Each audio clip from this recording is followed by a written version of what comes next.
Okay, and we're live, and I need to refresh YouTube. So we'll. Okie dokie. Hello, Okay, everyone. yeah. Good evening, Tim, and good evening to the monkey who's joining us. Maybe you should have a Mentos, the fresh maker. Yeah, I don't really like the taste of those, even though I've always enjoyed the commercials. The taste of them, it's not that great. Fun fact, I had them when I was really, really young, and they used to be more like puckery. And they didn't, maybe it's just me, but they didn't really taste like mints. They just tasted like really puckery. But then as I got older, they did taste that way. So I think they just were like, we need to make this stronger. Yeah, I'm not sure if I've ever had Mentos. I don't recommend it. And yeah, it's a type of candy, but it's a mint flavored candy. But it comes in both. I don't actually know if we have those in the UK. We probably do, but some of them are like spearmint, and some are mixed of a fruit flavor with a mint. Oh, okay, yeah. The fruit ones sound good. Tim, do you remember? Let's just say hello to Gerard and Andrew, who are both in the chat. Hello, guys. Good evening. Thank you for joining us. Do I remember what? That in the 80s they used to have a, I think it was either grape or berry flavor to the Mentos. I didn't know that Mentos were around during the 80s. I thought it was more of a 90s. It started out in the 90s. Oh. Because I don't even remember seeing commercials for it till the 90s. Oh. Well, I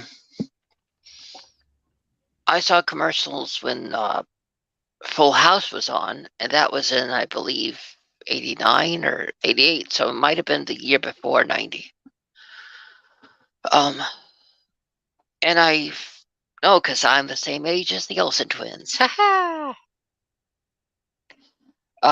But sorry, you were just a baby back then. You were just a baby. So were they. So were they. But speaking of the UK, guess what I got, Monkeyboy? Guess what I got? It literally could be anything, couldn't it? So I don't know. You're going to have to tell me. It's Mary Poppins. Oh, okay. And this is the special version because see, it's shiny. Yeah. Cool. Is that some sort of a special edition with lots of extra stuff on it? Yep. This is the 50th anniversary. Oh, it looks very shiny. It comes with the Blu-ray, DVD, and digital copy. It has all new becoming. It has a whole bunch of stuff on it, but yeah, it's. Oh, that's cool. Yep. It even has a digital. It even has a digital restoration. But what were you saying? It looks really cool. Yep. I like the look of it. Thank you. And the interesting thing is, on the back, there's an image that shows the. You know how they had a movie called Saving Mr. Banks? No, never heard of it. Yeah, we haven't heard of that one. Well, ringing any bells for us. It's a story of the one time that Walt Disney did not have the rights to a film when he wanted to make it. So he had to work with the author who fought him every step of the way. But it tells her life story as well. But in this one, it had it's one of the special features where it has the original piano player teaching the actor that's going to portray him in the Saving Mr. Banks. It shows him kind of having an interaction with him, kind of teach him how to be him a bit.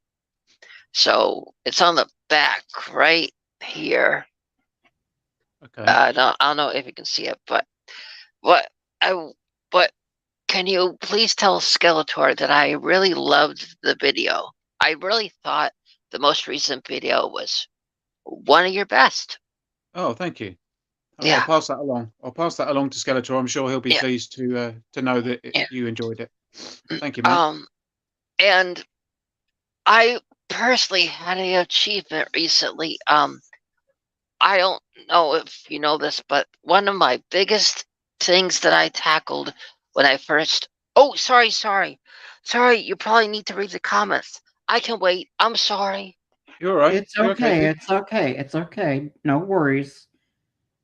I think You so far we just have 2 of our mods in the chat. It's just Andrew, and Gerard O'Connor, with only 2 people in the chat Yeah, so no, far. you're all right, Monkey. Yep, carry on.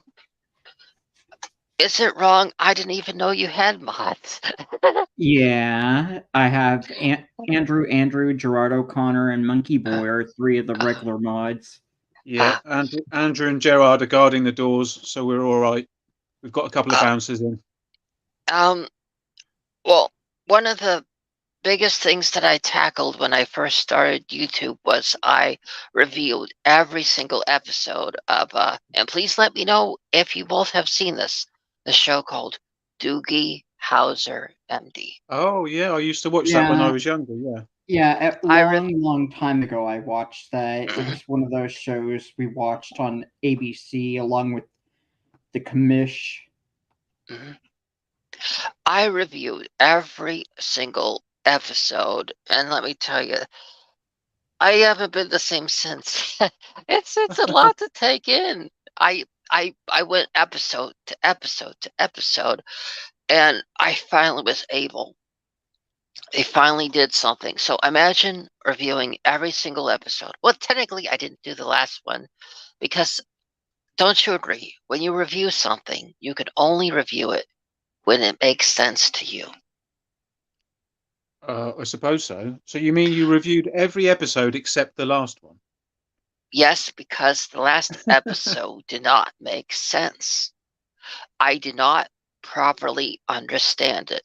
It did not end like it was the end. It ended like they were going to renew it.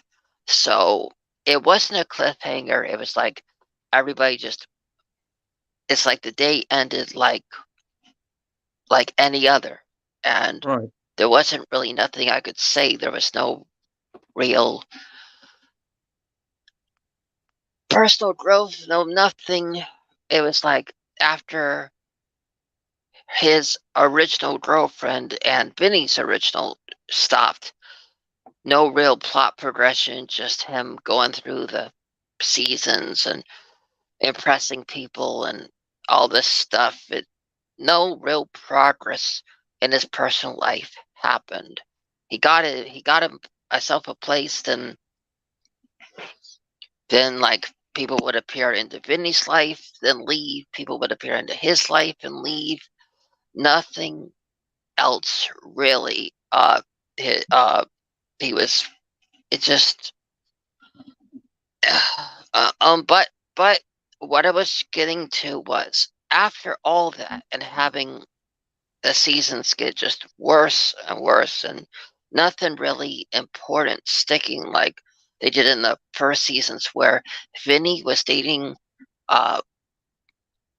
Donna and Doogie was dating Wanda. They went through milestones, they went through hardships, good things. I mean, on their first date together, he had to perform a thing to take out her liver. She had a enlarged. Yeah, so everything important happened with those two were in the picture, and they had a double date in the first season, and I finally was able to get my hands on it, and that's this film right there on 4K. I see. From Here to Eternity. I don't think I've seen that one. This is the film that started. This was the film that they double dated on. That number one, for the first time, you see Doogie Howser and Wanda making out fiercely in the theater, and you see the camera pans to the right, and Vinny is the opposite of Doogie. He's not as smart. He's kind of nervous, and he just goes in and tries to tries to kiss the one he's double dating with that just is not into him, and she calls him like fish lips. But it's so while Doogie and Wanda are so madly in love and passionate about each other and have things in common, Vinny he basically was just into her because she was the tag along, and basically he was the tag along. I mean, in the 80s, it was the decade where if you wanted to date somebody, you had to bring along a friend for the other. Okay. But this is very iconic because if Vinny had not went to see this movie, it would not have made it so that it instilled in him that there needed to be romance and speak your mind, because once he did, she finally saw there was heart to Vinny, and that's what got her to realize she wanted to give him a chance, and they stayed together even longer than Doogie Howser and Wanda. But here's the weird thing: whereas Wanda left the series for a very different reason. It was the actress really just got a raw deal. They ended up picking the studio did her wrong. After they forced her to quit, she didn't get very many roles after that, and she just became one of those actresses that is basically nothing. But why this is important is because it captures when Doogie, Vinny, Wanda, and all of them were in a certain stage in their relationship, and the only other film they went and saw together was Maltese Falcon, and that Wanda was not into it, so he ends up seeing it again with the girl that played Teen Witch, but she did him wrong. She was dating somebody else. But yeah, see, but it just felt so good to finally get after reviewing a show that was just so turned into such dog poop to get it immortalized back when everybody was in good shape. And sorry if I went long, but you don't know what it does to your psyche when you watch an episode, you review it. You watch the next, you review it. You watch the next and next for the entire length until the last episode, when you have to admit to yourself, I don't understand the last episode. Well, I think it's a shame that you didn't finish the review of the last episode, because that might have been interesting for people to find out your thoughts about it and why it didn't make any sense. But I'm not sure I can really follow it, to be honest, because I don't remember anything about Doogie Howser apart from he was a very young doctor, and I seem to remember at the end of every episode he would write what he learned in his journal on his computer. But aside from that, I don't really know anything about it, man. So I'm a little bit lost, if I'm honest. Well, I'll make you a deal. As soon as I understand the last episode, I will review it. But I hated when they changed it. They changed it from him being the youngest doctor that was brilliant to having a photo something memory. When I guarantee you, since I watched all the episodes, he did not in the beginning. In the beginning, his shtick was he was the youngest that was as bright as the current doctors they had there, but he was so young, he still was in school. But then when he got older, they had to change it, or whoever changed it, to him having a photo something memory, that everything he read, he remembered everything he saw, everything, and that Okay, maybe we should move on from that because Yeah. it's getting rather confusing, and I'm not sure I can follow that, and I think Tim might be falling into a coma. Yeah, and we have somebody else in the chat now. TJC's Hey in the TJC, chat saying evening all, and then Andrew at Gerard O'Connor. I believe Gerard O'Connor resides in the Emerald Isle. I used to spend some summers there as a youth. indeed, yes, Gerard O'Connor is one of them Irish men. I noticed Andrew was saying earlier on about eBay, about the struggles of spending money on eBay. I did the same thing last night. Crazy. Yeah, and Andrew Monkey's dead, Tim. Oh, I He's think dead. he's just resting. He's taking it easy. He's just taking it easy. He looks very relaxed. The last episode broke my mind. Yes, it would appear so, yeah. Anybody knows me that when I'm dead quiet, something's wrong. It's all good. It's all good. Just without spending the next 10 minutes telling me how many seasons of Doogie Howser were there, and how many episodes did you review? Too many and for far too long. Okay. Cool. Anyway, let's find out from Tim what his week's been like. What you've been up to, Tim? Anything exciting? Yeah, well, I finally, as you saw on the video thumbnail, I finally got the DVD Dixie Dynamite. Yep. Tell us about that. I've heard of the name, but I don't know what it is. So tell us a little bit about that. Yeah, let me make. This is a 70s like action comedy movie. It was one of those movies you'd see at a drive-in theater, or just at maybe what we have in some parts of the country, the grindhouse movie theaters, where they show all the B-grade movies. Which you could also see at a drive-in. Okay. So it's like a Hicksploitation comedy. So it's exploitation comedy, but with like Hicks country folk. Oh, okay.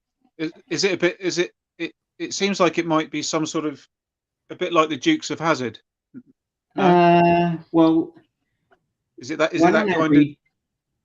I can read you the description on the back. Yeah, sure.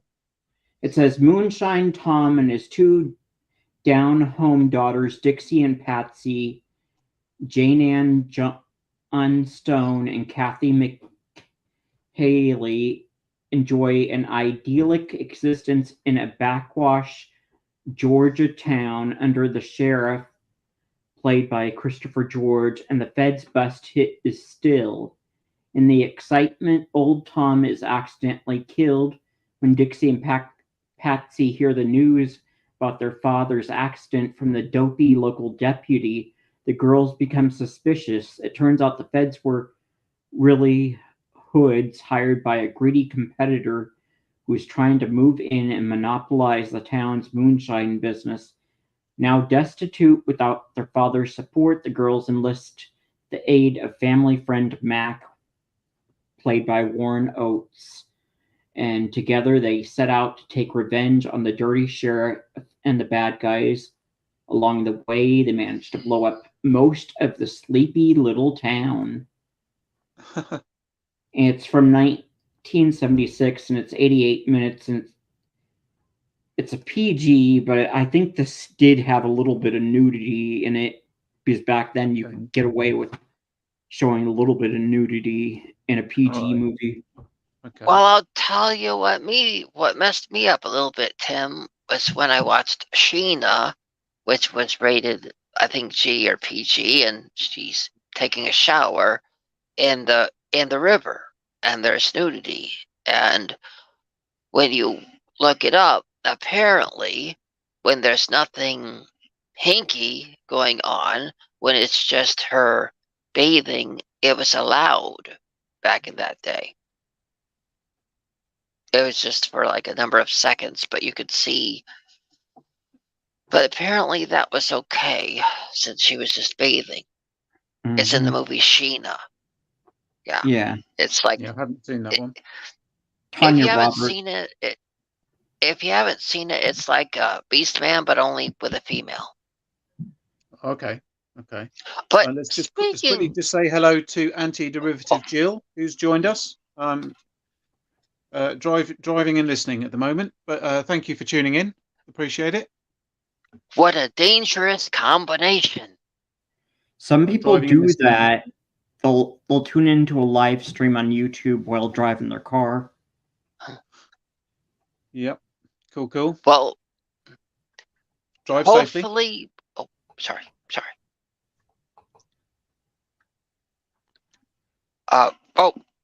So guess a few things, but first, I was very surprised that you're gonna be so my professional question is, are you going, so since you're going to be either doing a new weekly show with the pop culture guy, the pop guy, are you still going to be doing this one as well each week? Yeah. Well, I mean, now that you've brought it up, I guess I'll just explain just to the guys in the chat. I know there's not many of you here.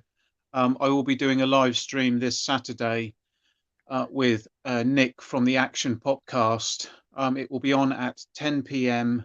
UK time, and I'm not sure what time that is for you guys in the States. I think that's 2 o'clock 5 here. hours later. Okay.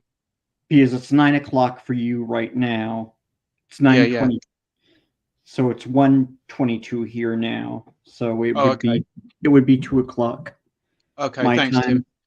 Thanks, Tim. Yeah. So we're gonna be doing that this Saturday night. The live stream is called Live and Moderately Entertaining, and the topic that we will be discussing is one that I'm not sure our American cousins will be very familiar with, because we're going to be talking a little bit, not a lot, but we're going to be talking a little bit about puppetry that was shown on UK TV. So we're talking about ventriloquists and also under the table type puppetry as well. Well, don't you know we had Sesame Street here and Mr. Rogers?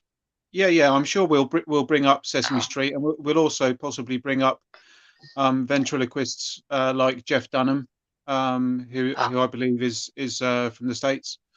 But it's just a very loose topic, just to get the ball rolling, and just for a bit of fun, really. It's going to be a very light-hearted stream, but we'd welcome anyone to come along and join us and ask us questions or join in with the conversation. But yes, no, I mean, in terms of the live stream, it's just something we're trying out at the moment.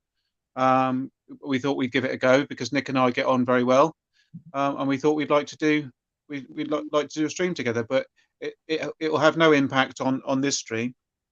Oh, yeah, and good, Andrew, good to hear. Andrew in the chat's asking, are you going to host it on your channel, Monkeyboy?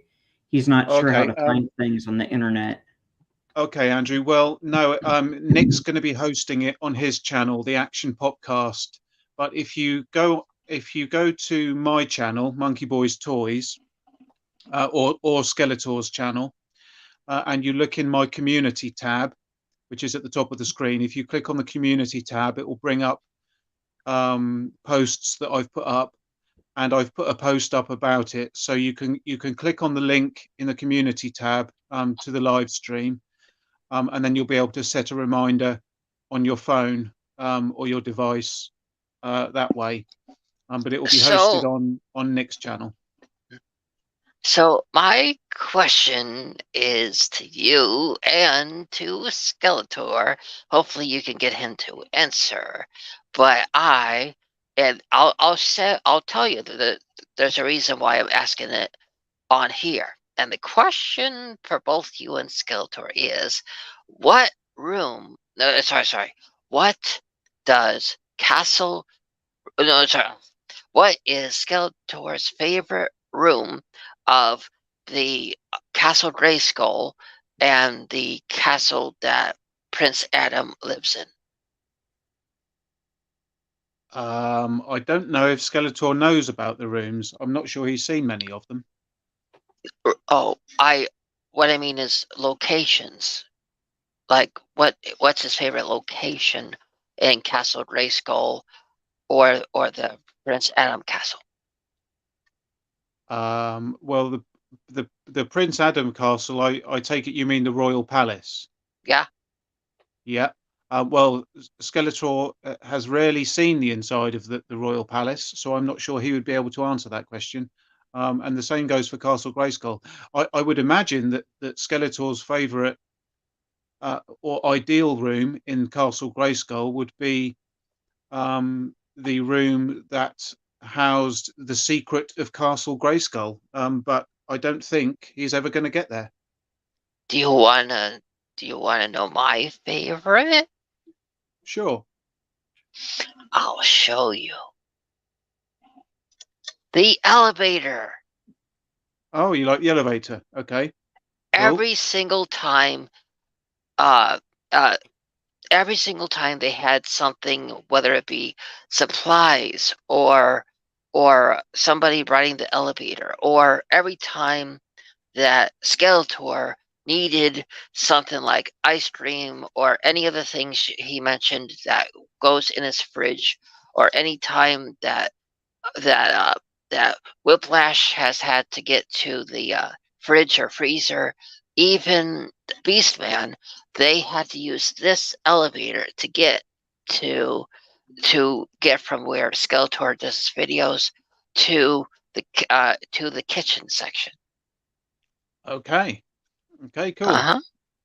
Yeah. Have you got the rest of the Castle Grayskull to go with that elevator? No, why do I need it when I have my favorite room right here? Okay, It's the most important. Anytime Skeletor, anytime Evil Lynn needed something to drink, eat, or leave the castle, or get in up to their chamber, they had to use this. This is the most iconic and important thing that every character has used. Okay. Okay. But Cool. Tim, is there a lot of comments? Yeah, I'm just going through. I'm just looking at them one by one. While you're looking at them, do you remember how I showed you all the my 4K of the Snow White? It's been a while, but yes. I tracked down this version. Okay, I'm not. Which? Snow White. Oh, yeah. Yeah, I don't think I've seen that one. It's from '96. Yeah, I really like this because when you think about it, we mostly have had live stream adaptions.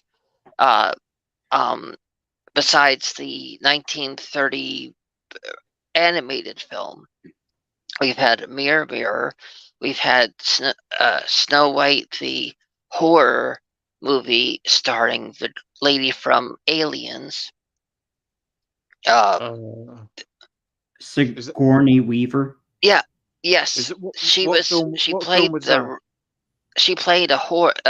in the Snow White horror film. Yes, there was a horror film version of Snow White. And what was it called? Snow White. Oh, okay. Okay. I wasn't aware of that. I might have to look that up. That sounds okay. But I found it really interesting that the only other version was in the 1930s, and this is the film version, the animated version from 1996, I believe. So I find it interesting that we finally get to see a different version of the beloved classic story that is not a live stream adaptation. Okay. Just like how with Mary Poppins, they never did another one except Mary Poppins Returns. So I just really love that now I own two different takes, two different versions of such a classic tale. You know? So is that one produced by Disney as well, or? No, it is called the Collectible Classics, and it's done by Good Times DVD, and it's actually even shorter than the original. Which so it's interesting to see it on a shorter take, but it's interesting. So, do you want to read the comments now, Tim? It's up to you. Let's have a look and see what we've got going on. Yeah, Gerard O'Connor, I noticed you're posting the same comment like almost two times in a row. I don't know what's going on with the chat. Yeah, I think that's just a mistake. Oh, Gerard's impressed with Skeletor's response to Whiplash in the recent episode. Yeah, I mean, sometimes that's all he can do. I'm glad you enjoyed it. Even I felt it was more heartfelt. It was a nice change of pace. Oh, Zantara's in the chat. Hey, Zantara. Zantara's saying that the film that you were describing with Sigourney Weaver also stars Sam Neill, and it's called Snow White: A Tale of Terror from 1997. So I might have to look that up. That sounds cool. Let's have a look.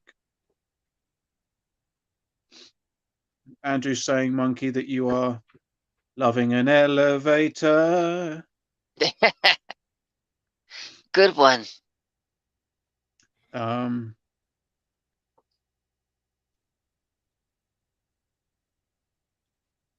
Oh, Andrew's saying that he thought that the Snow White film was the Snow White and the Huntsman with Kristen Stewart and Charlize Theron. But no, it's a different film, Andrew. Because that's what I thought Monkey was talking about to begin with. But then he said a horror, and Snow White and the Huntsman isn't really a horror. But yes, there is that film as well. Cool. Yeah, power cable. Ewok, get off that. Xantara is in the chat now. Thanks for joining us, madam. Sorry, my camera's gone a bit funny. Ewok is wrapping herself around the power cord. You're going to strangle yourself, Ewok. Don't do that. Yeah, we've got TJC and Xantara in the chat, along with mods Gerard O'Connor and Andrew. So cool. And then anti-derivative Jill, who's driving. Cool. So did you get any dancing done last week, Tim? Any more belly dancing? Friday I did, and tomorrow I have another class.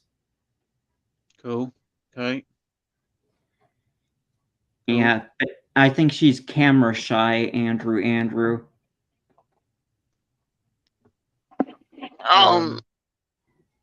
Yeah, she's down here. I might be able to turn my camera around. I don't know if you can see her down here. Ewok. Yeah, what a pretty kitty cat. Hi, kitty. Hi. No. Do not chew on that. For some reason, she likes to lick cables and stuff like that. It's a cat, Jill. She's always rubbing herself up against my stand here. Well, then the question is, if I were to send you a cable for the X-Men, do you think she'd chew on that cable? I think she'd have a go. Yeah, she'd have a go. Speaking of shows, guess what I got? Does Skeletor need a ride? Maybe something from Prince Adam, maybe. Da-da-da-da. Oh, cool. Is it Land Shark? Uh-huh. Is that the Origins version? It's the original. Oh, cool. It took a while to track down, but I got it. The sad thing is, it actually arrived the day after our last stream. That's why I was Oh, kind of all cranky, because I was oh, expecting this that day. that's cool. That's cool. I will say, Is what? it complete? Have you got the guns and stuff for it? I can't see I have them in another box, but like I have all this equipment that goes on it, but I won't be able to carry it. That all those parts go from one end to the other. The thing that allows you all the weapons and stuff, and I won't be able to hold it like this and show even the inside. And I just like this, and I'm just gonna keep all the other parts in the other box.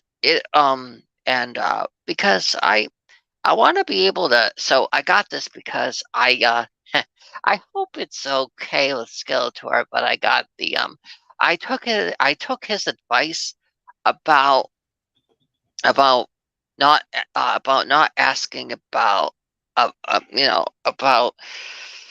about his partner. So I was like, how am I gonna do that? So I came up with a solution, and the way to not ask so much about Evelyn was to get Tila. And Ah, so I got Tila, and what I'm going to do is I have her taking care. I put her in charge of being the protector and cleaning the stable of the of Janine turned My Little Pony, and and they both come from the '80s, so they'll be able to get along really good, and um and but she would need something to sleep in from her from her uh from her own universe. So I got this, so she'll be able to sleep in it.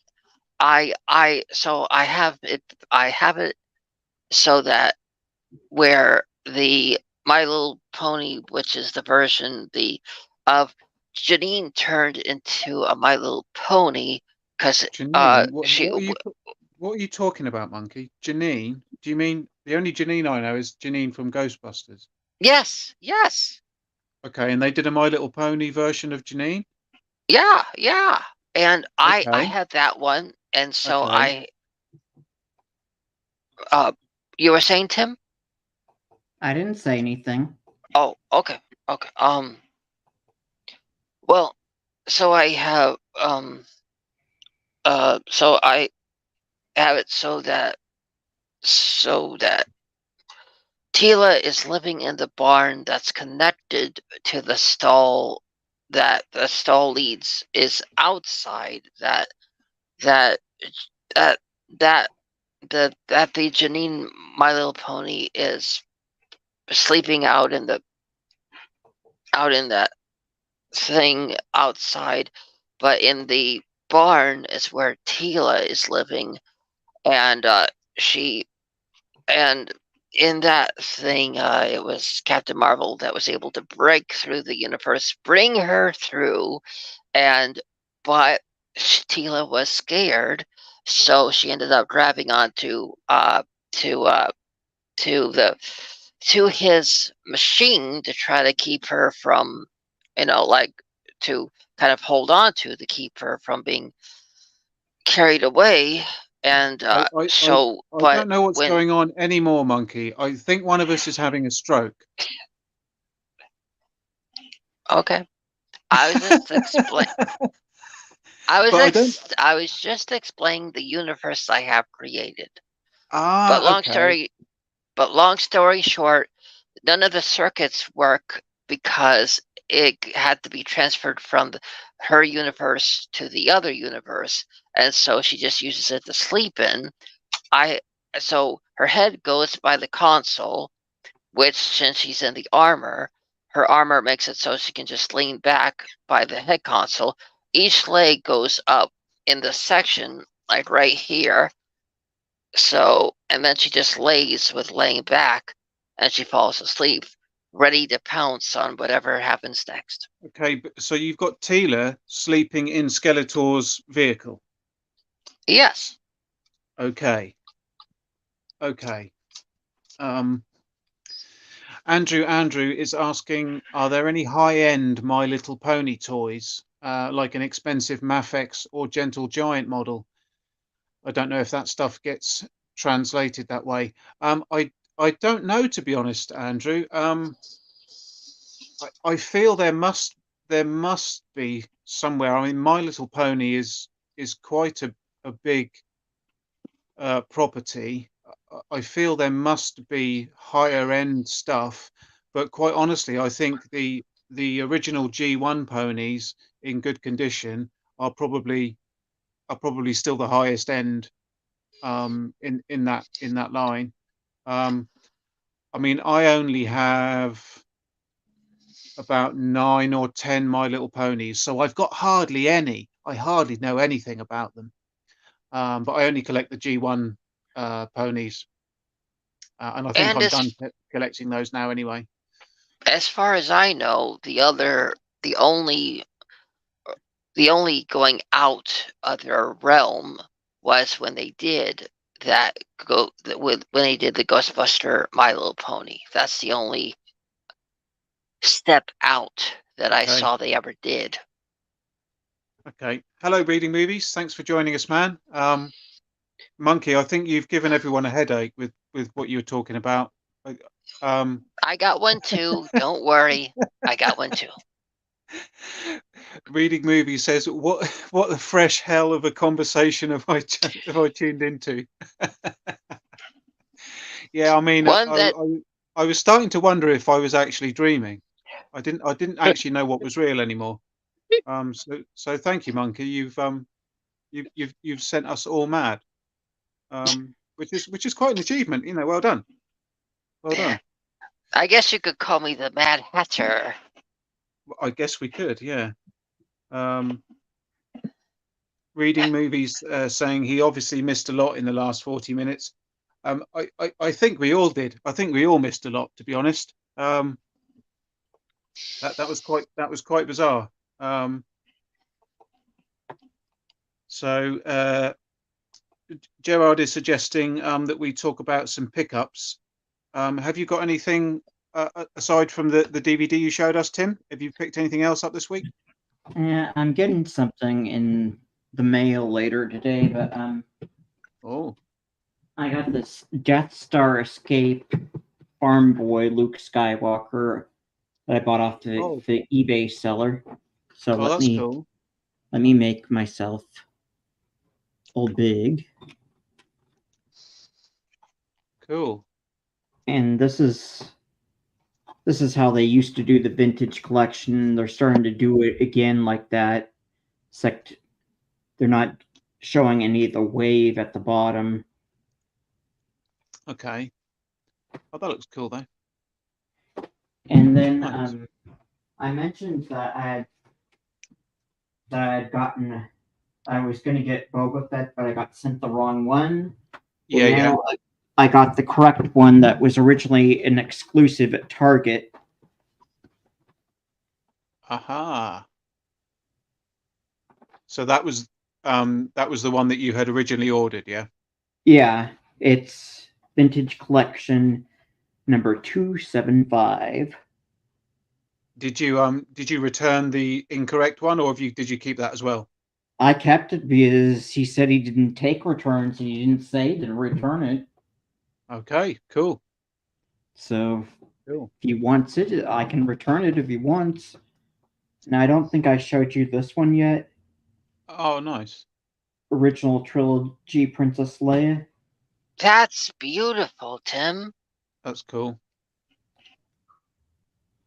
That's cool. Yeah, I think they used to put them in these like plastic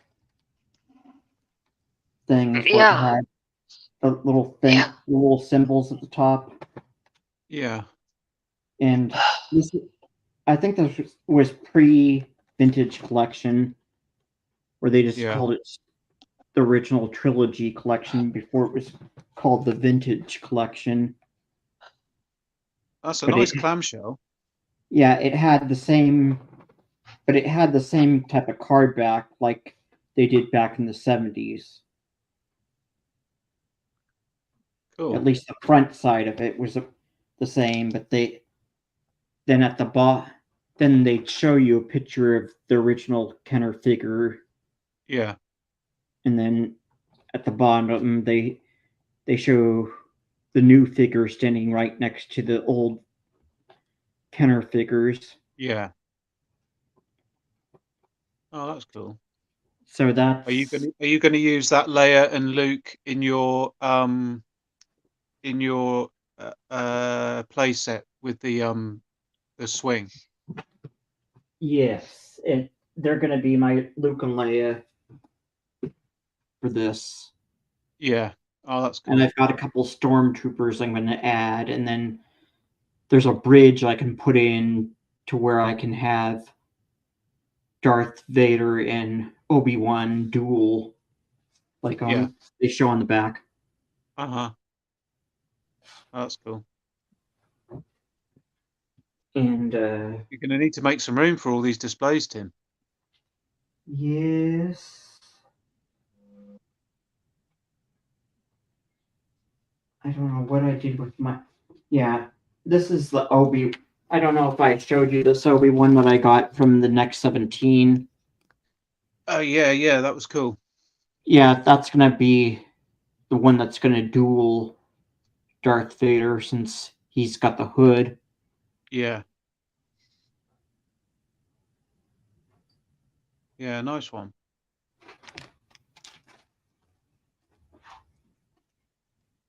Which Vader are you going to use? Are you going to use the Vader that you got recently, or? Well, yeah, I could. This is the one with the mask comes off. Yeah. And then I've got the retro collection Darth Vader out that looks just like the vintage Kenner. Yeah, so I've got two of them just right here that I could use one of those if I wanted to. Yeah.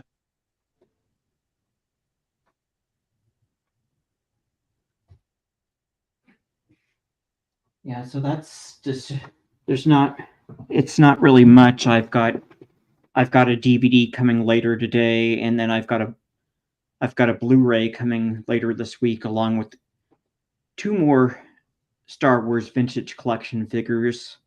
Oh, cool. We can see those next week then, hopefully. Yeah. Unless some stuff arrives today. Oh, Delvian's here. Hello, Delvian. Hello, mate. Yeah, we got more people in the chat. Delvian and Jason's here. Travels and more with Jason. Hello, Jason. Jason says he's had a busy week. Have you been out and about then, Jason, or visiting places, or have you just been boxing up loads of Star Wars figures and sending them off to people? What have you been up to, Jason? Let us know. Well, I've got a few pickups this week. I won't do them all at once. We'll pace ourselves. But this one, Monkey might be interested in. Oh, hello, Lester. Hey, man.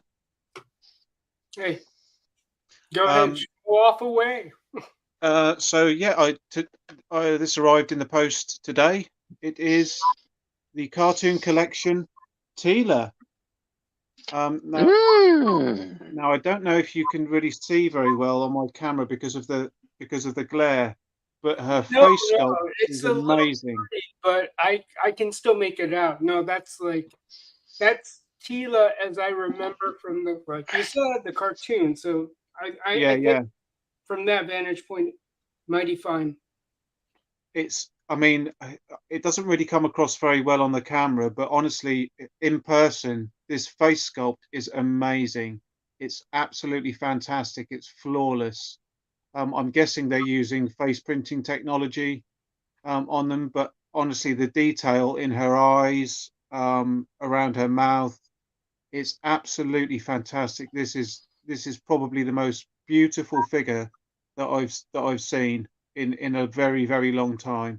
I like the Origins version of She-Ra. I think that was a very good-looking figure. But this really is stunning. I saw the promotional images of this, and I thought, yeah, I'm quite happy to get that. I like this cartoon collection line, as you guys know. But when I opened this and saw this in person, I was absolutely gobsmacked by how good it is. So if anyone there is wondering whether or not to get this Tila figure, trust me, in hand, she looks absolutely amazing. So I'm really happy to have her. I obviously pre-ordered her quite a while ago, but she came in this week, so I think it was today this arrived. So very happy to have that. I do have some other figures and stuff which I can show in a bit that I picked up in the week. Last week. And I also have another stack of DVDs that we can go through and maybe discuss some of those movies as well. Jason saying that's correct. He sent about 15 parcels off this week. So yeah, Jason's selling off his Black Series collection. So I guess he's sending things all over the place. So I guess he's been busy getting boxes and wrapping things up and sending them off. So I hope you're getting some good money for them, Jason. I hope it's all stacking up well for you. I will say, I really hope he's getting what they're worth. Oh, you mean in terms of? Well, depends. Many people give it up for various reasons, and sometimes, and I've seen this. If you're going to sell a figure, you're likely, or you're going to sell fill in the blank, you're likely in competition with whatever venue outlet, and he might have to sell below what he.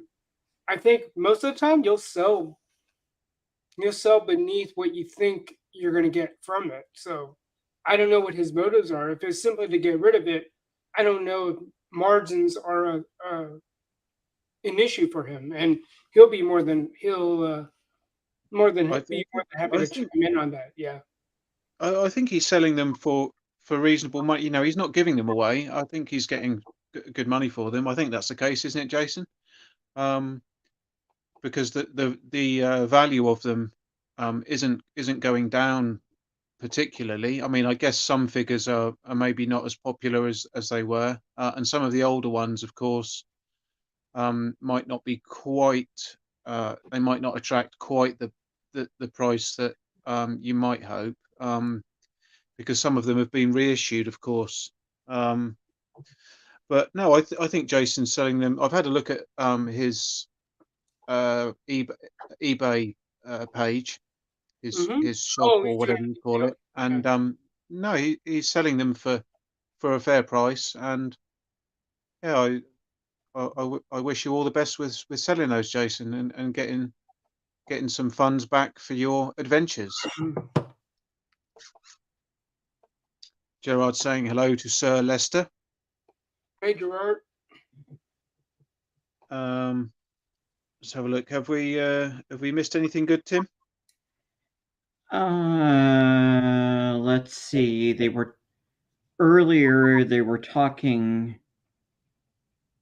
talking about, let's see. Andrew was talking about earlier how he likes the old Ben, meaning Obi-Wan Kenobi. I mean, I know most people think of him as Ewan, but for me, I'm stuck on Alec, meaning Sir Alec Guinness, the original Obi-Wan.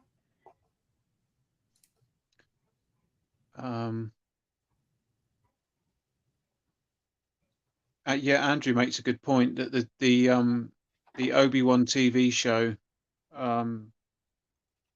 Andrew's saying that it's funny because Ewan McGregor only had 10 years of story time to end up looking like. That's Alec. Because they made it all about Reva. Oh yeah. They made it about Reva, and they made it about the child Leia. Yeah, it wasn't the best. No, and I refuse to go back onto Disney Plus's website because they're behind a resub wall, or at least that's what I get. Like, come back. And I can't do anything unless I pick an option. So I'm like, I don't mean to boycott. I'm not that type of person, but if you're going to put that in front of me, I'm not going to go to your website ever again. That's just the way they've treated me. So I understand, if I'm understanding right, you did have a Disney subscription, Yes, I did. I did. and now they're asking you to what, pay and not pay again? Yeah, they want me to come back, and I wanted to delete my account off of their servers, but I can't go into the account settings until I pick an option, which Oh. is yeah. Oh, so did you let your subscription expire? I know. I just canceled it, and yeah, it supposedly has expired because I haven't gotten any debits from Disney Plus since I did cancel. Right. It's like you go to the page and you log in and like, hey, re-up your subscription, renew your subscription, and they were trying to use the discount deals they were giving at the time. I think it was like 3 months for $3.99. Like, no, not even worth it. Right. I can look for other places to get the same things, like the X-Men animated series from 1993 or 4. I don't have to go through Disney. I don't think I Okay. have to. There are other places that will be more than happy to provide that, if you know what I Yeah. mean. Yeah.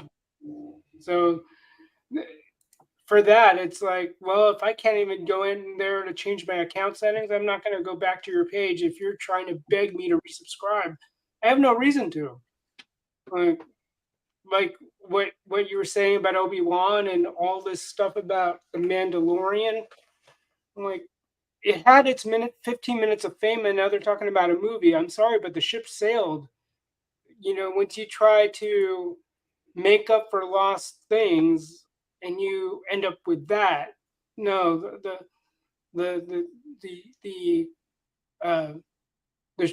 title or the show or the series, it's hit a dead end, and there's no movie that can save it. It's just you can smell the desperation from a mile away. That's what I'm saying. But anyway, I don't mean to make it an anti-Disney diatribe. Sorry, No, guys. That's cool. It's okay. Let's I say hello have to. Sorry, Monkey. Just saying hello to Stu, who's joined us, Universal Toy Collector. Thank you for joining us, man. Appreciate you stopping by. Jason's saying that he stopped enjoying the Black Series figures, so it was time for them to go. He said it was a bit harder letting go of his 12-inch figures, but time for them to go to new homes.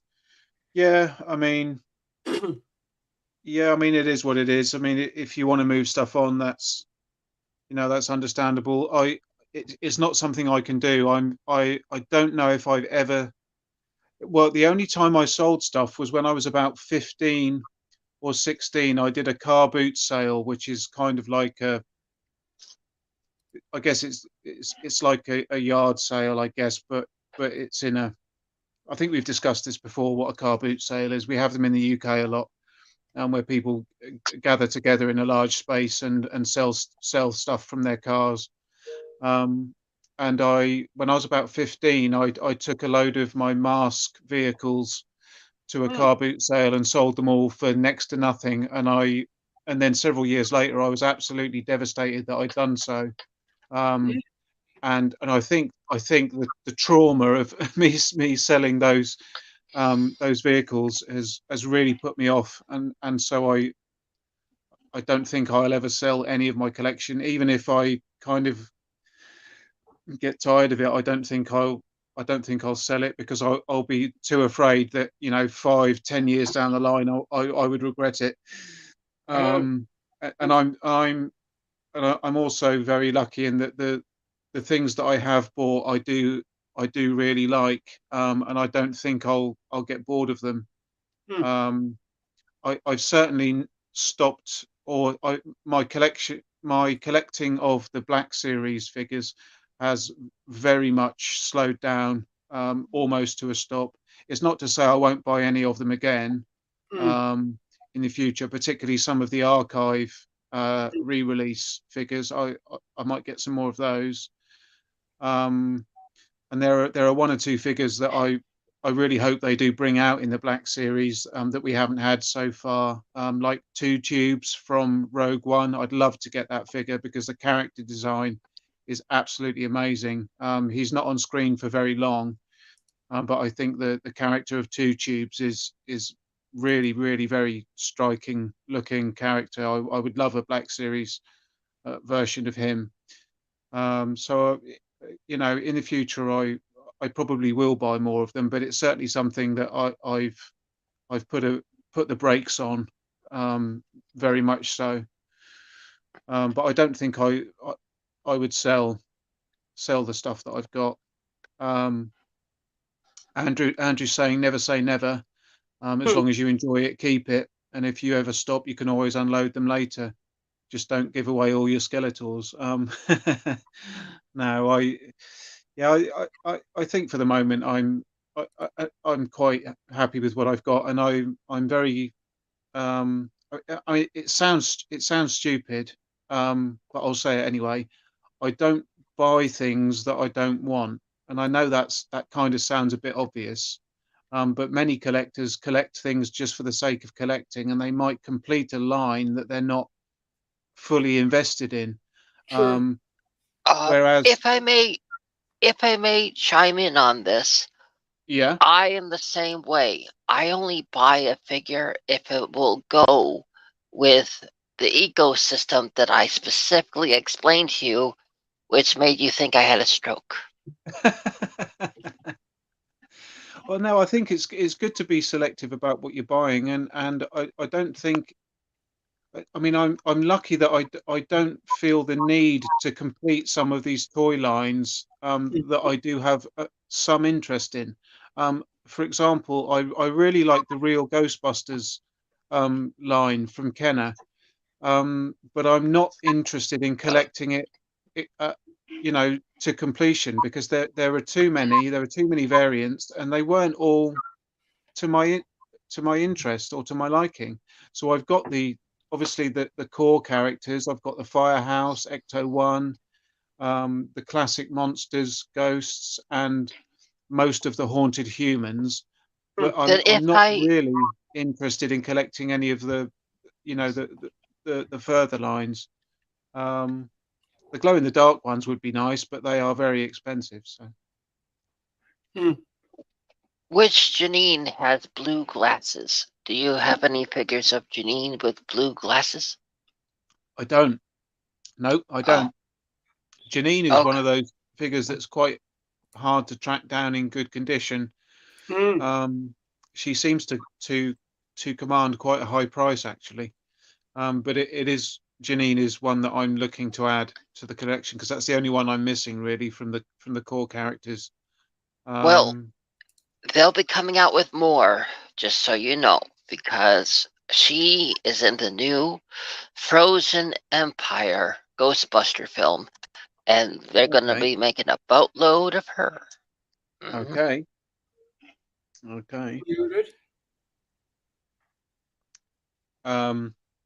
Andrew's saying that he's bought stuff on impulse, and some of the madness just gets you, or the price is just too good, or you think it will fill the void that is inside you. Yeah, well, I mean, yeah, I can identify with all of those things. I've certainly in the last 4 or 5 years, collecting has really helped me through some pretty difficult times actually, and to a degree it does help. I mean, I guess it's sort of a quick fix, and it doesn't solve the problems, but sometimes it's nice to find something and have something to look forward to. I quite enjoy browsing on eBay and through online toy stores.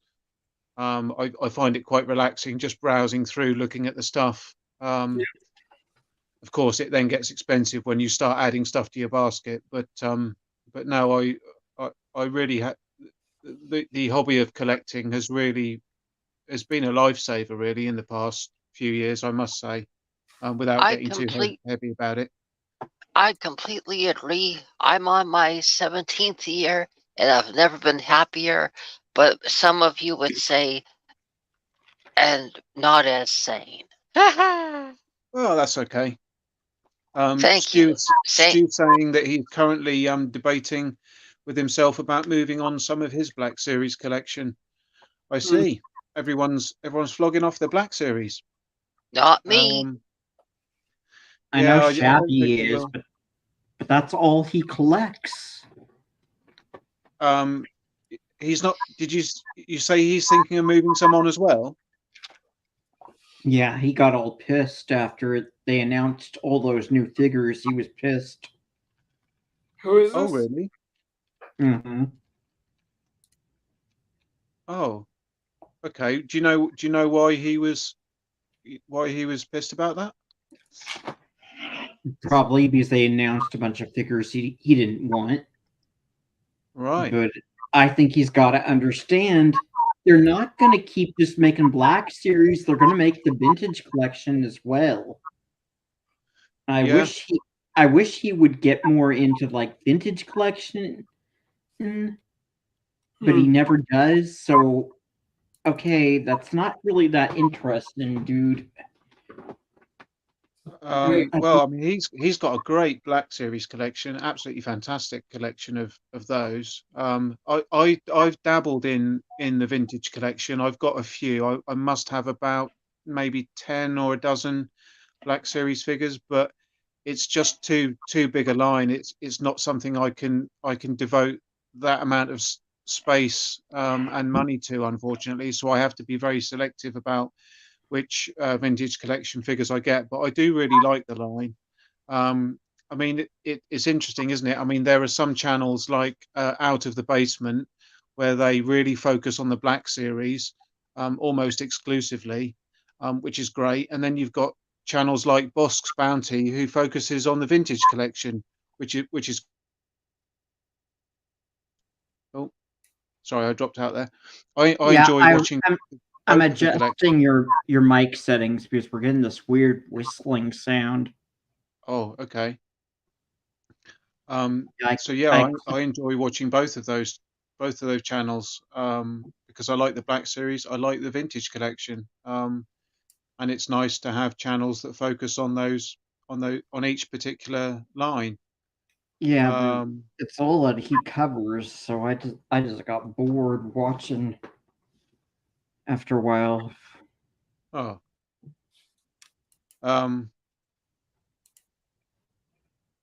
Jason's agreeing, saying that he knows all about impulse buying, and it's great getting new toys. Yeah.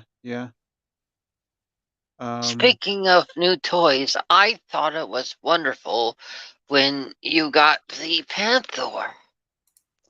Yeah, that was amazing. I was absolutely thrilled to get that, and Skeletor was thrilled as well. We had no idea that Dean was going to be sending a parcel, and so to open it and find a flocked Panther in there was absolutely amazing. It really made my week. I can see him now. He's displayed in front of my Snake Mountain, which is still in the box.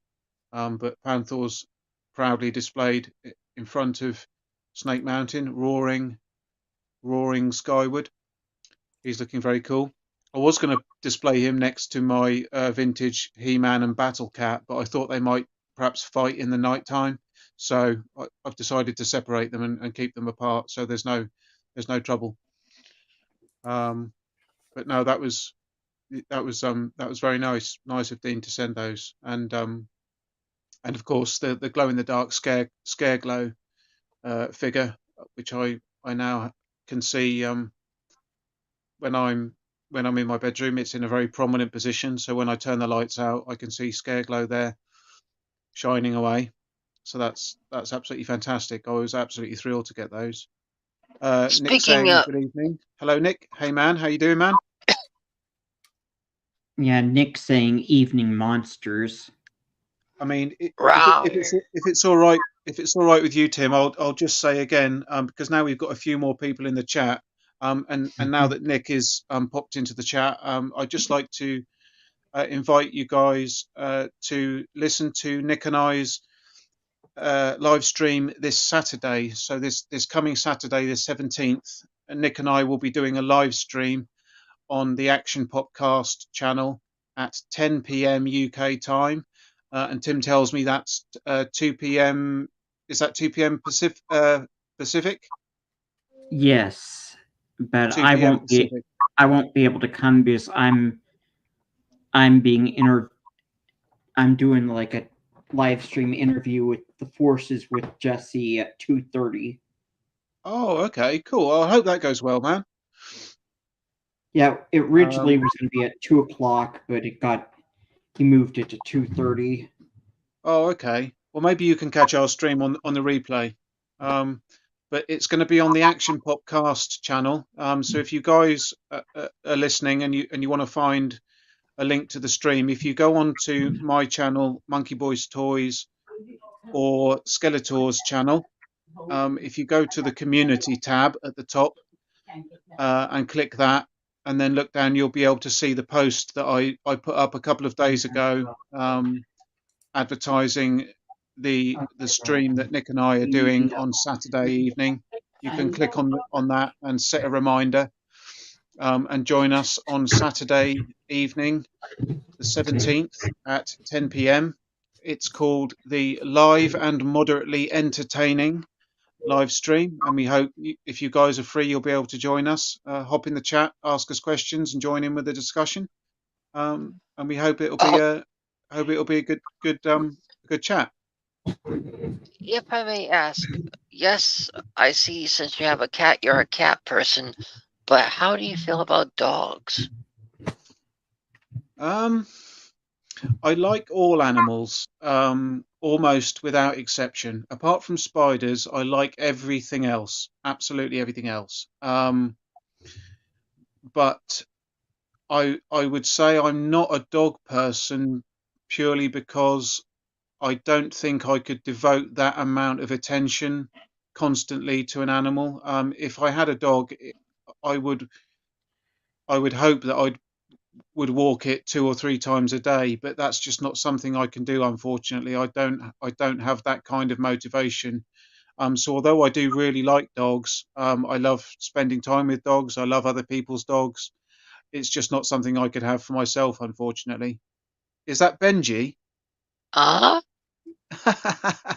Excellent. I remember watching Benji when I was young. That's fantastic. There were some great dog shows, weren't there? I mean, there was obviously Lassie, which was obviously, probably the granddaddy of the dog shows. But I actually didn't really like Lassie very much. But I did very much enjoy Benji, and my favourite was The Littlest Hobo, which I think was a Canadian show, maybe. Yeah, I never that saw was it. great. Oh, it was so good. The dog used to travel around. He would go from town to town helping people. So it was kind of like Lassie, but more of a I guess the dog was a bit of a nomad. He would travel around. He would find a family or some people that needed help. He would help them, and when he'd done his job, he would go to the next people. And I always used to, when I used to watch The Littlest Hobo, I was always really sad at the end of the episode because I always wanted a family to adopt him and keep him, because I thought, oh, if I met that dog, I'd want to keep him.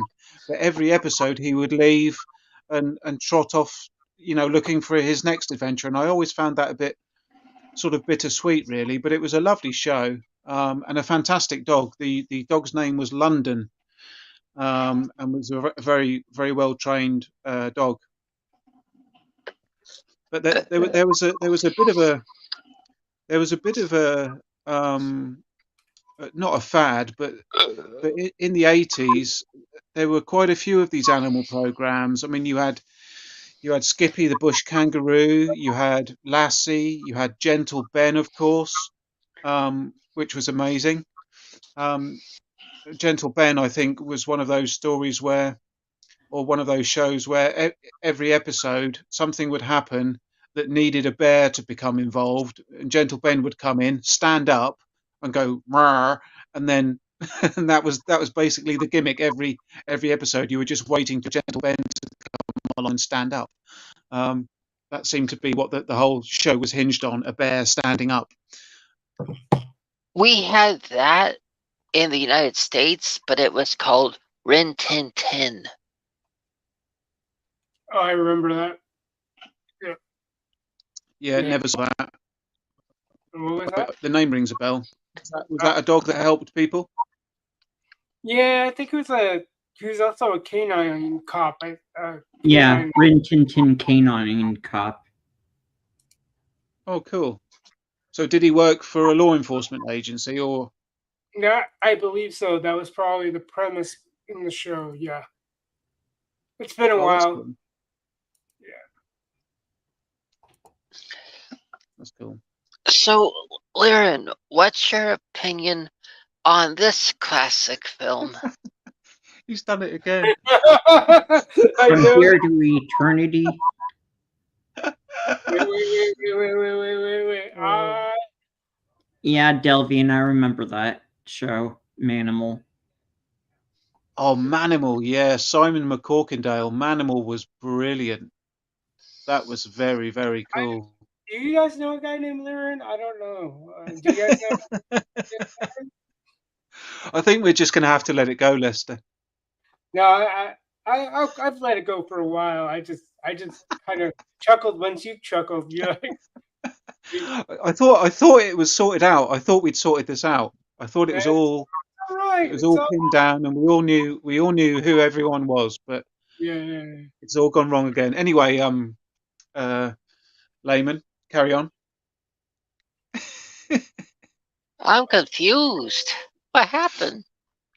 Well, you forgot Lester's name again. Oh, You asked me about a classic. Was it something you flashed on screen? Was it a cover? From Here to Eternity on 4K. From Here to Eternity. The name escapes me. I'm not. There are a lot of things I didn't expose myself to just because I liked what I liked. I guess I lived in some sort of bubble. So From Here to Eternity, I'm not familiar with. Well, I will say this. From how I've been today, can you really blame me for not remembering his name? Well, I don't know how you've been lately, to be honest, and that's not anything against you. It's just we're not too deeply into each other's lives. Is that the right description there, Monkeyboy? I like to say that. I was just saying during the length of the stream. Oh. Yeah.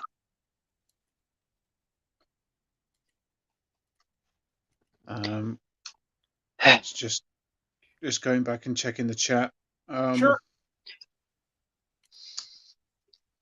Andrew's mentioning BJ and the Bear, and the obviously the Clint Eastwood movies with the orangutan. That was is that Every Which Way But Loose? Was that the show?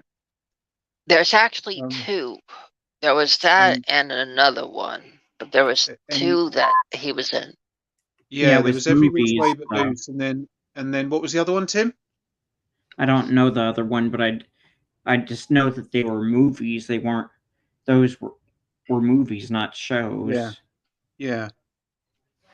Gerard O'Connor has to leave us because it is Valentine's Day, so he's off for a bottle of wine with the lady. So have a pleasant evening, Gerard. Thank you for joining us. The funny thing is, the most memorable one, Every Which Way But Loose, is a sequel. There's another one, but everybody forgets the original.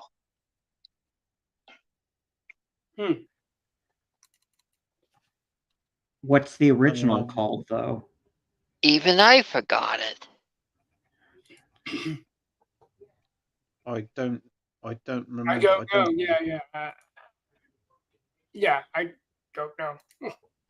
Like I said. So Lester, how did that business call go that you were getting ready for last week? What business call?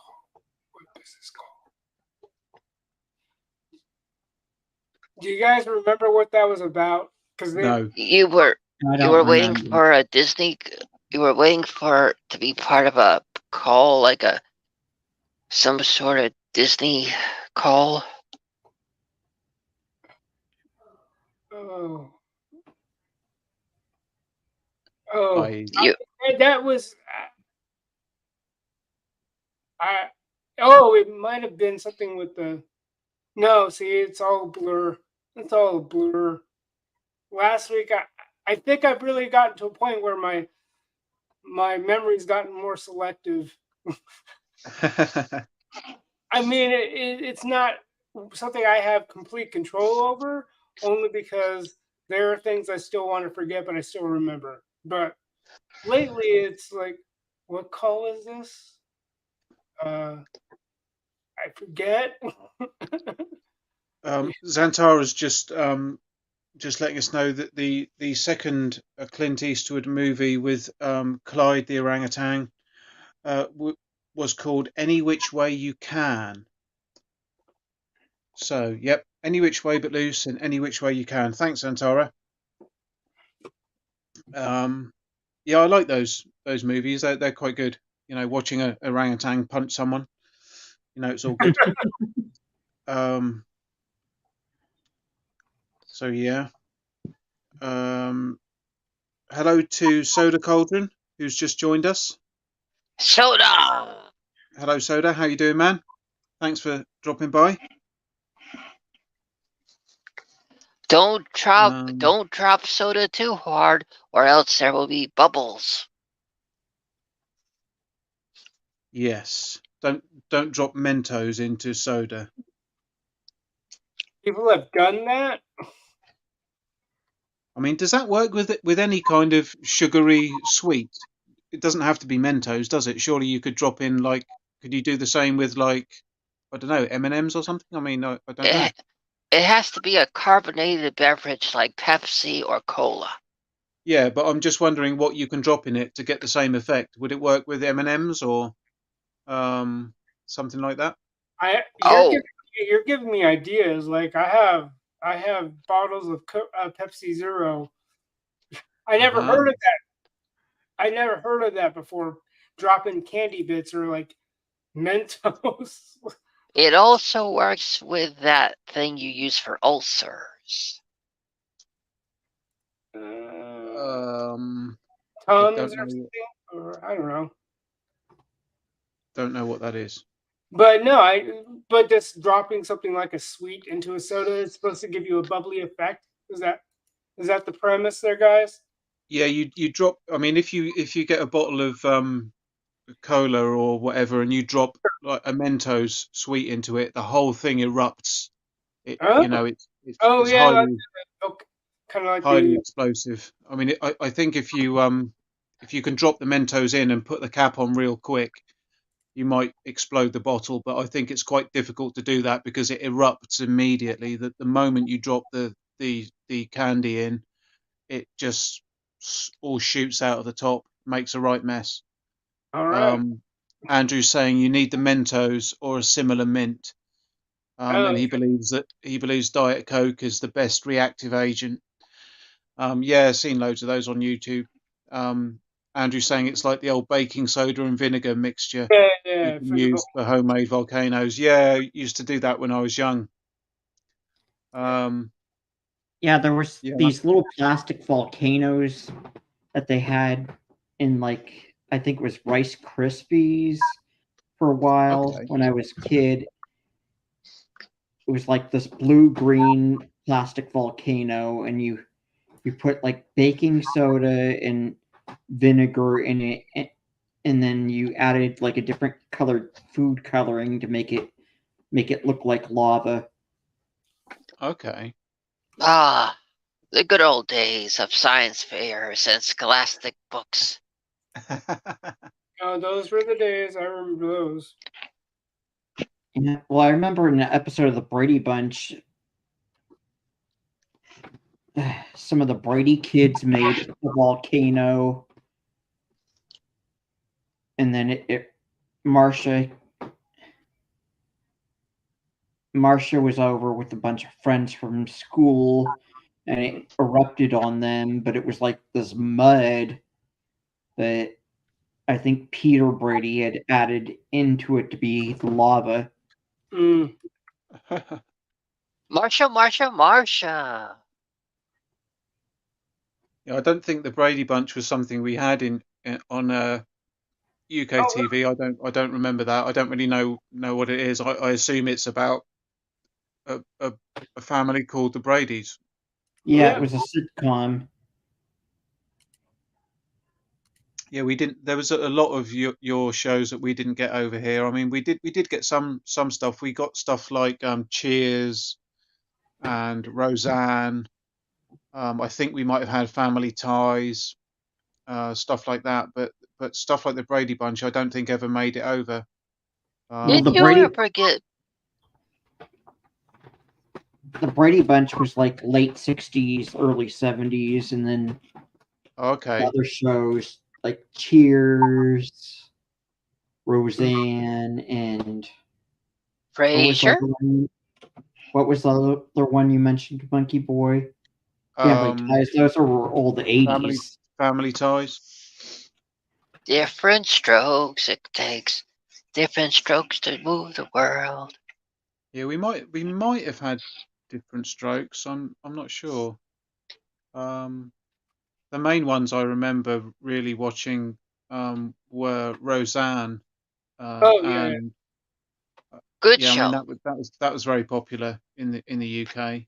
I Man, can't remember much about Bandits. it now, but it was good at the time. Travels and More with Jason. Do you mean The Walking Dead? No, it's a UK. I think it's a UK detective series. It's called Waking the Dead, and it's Oh. Yeah, I I've think never heard of it's it. about I think it's I mean I've never seen it, but I think it's something to do with investigating bodies. I think it might be something to do with forensic pathology or something like that. Mm. But I haven't seen it, so sorry, Jason. I can't really say much about that. I haven't seen it. I don't really watch TV, unfortunately. Andrew's saying he remembers the little plastic rockets that you would fill with water, and then you pump air inside, and the air pushes out the water to propel them. Yeah, I mean there were similar ones that you could get like little bath toys, and you would put baking soda in them, and that would be like the fuel, and they would fizz and shoot along. The submarine. Who remembers the submarine? Yeah, there were quite a few little toys like that were. Nick is asking, did anyone ever play Tequila Stuntman? Snort the salt, slam the tequila, then squeeze the lime in your eye. No. Nope, but I drank the worm. Oh, yeah. I'm not sure what shows you're talking about there, Jason. He thinks it was on satellite. Yeah, I never had satellite, so everything I saw was on normal, terrestrial TV. Yeah, I remember those Soda Cauldron, but I don't think that they were in cereal. I think it was like in those fruit snacks. Had those in them.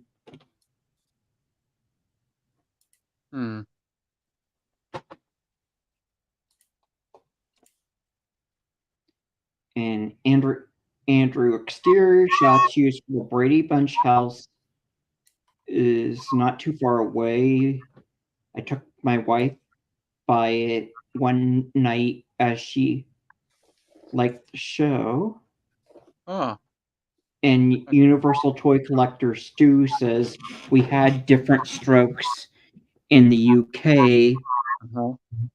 Yeah. Such a great But- show.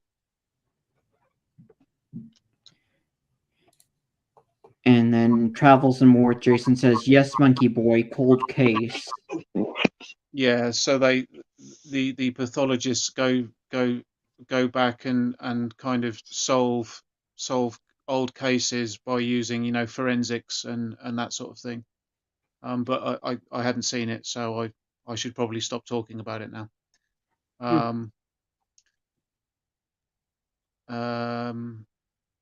Andrew's saying that the modern water rockets are expensive. I used to get cheap ones off the spinner racks. Yeah, a lot of these old toys, you know, fun toys that we had as when we were kids. Kids just wouldn't play with them these days unless you can plug it in and have a screen to look at. Kids don't seem interested in stuff these days. For shame.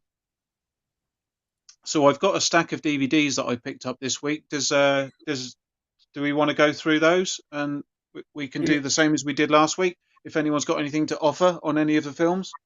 Okay. Yes, please. Okay, right. Well, the first one you guys might not be aware of, but it's a Ricky Gervais show, and it's called David Brent: Life on the Road, and it's kind of a follow-up to The Office.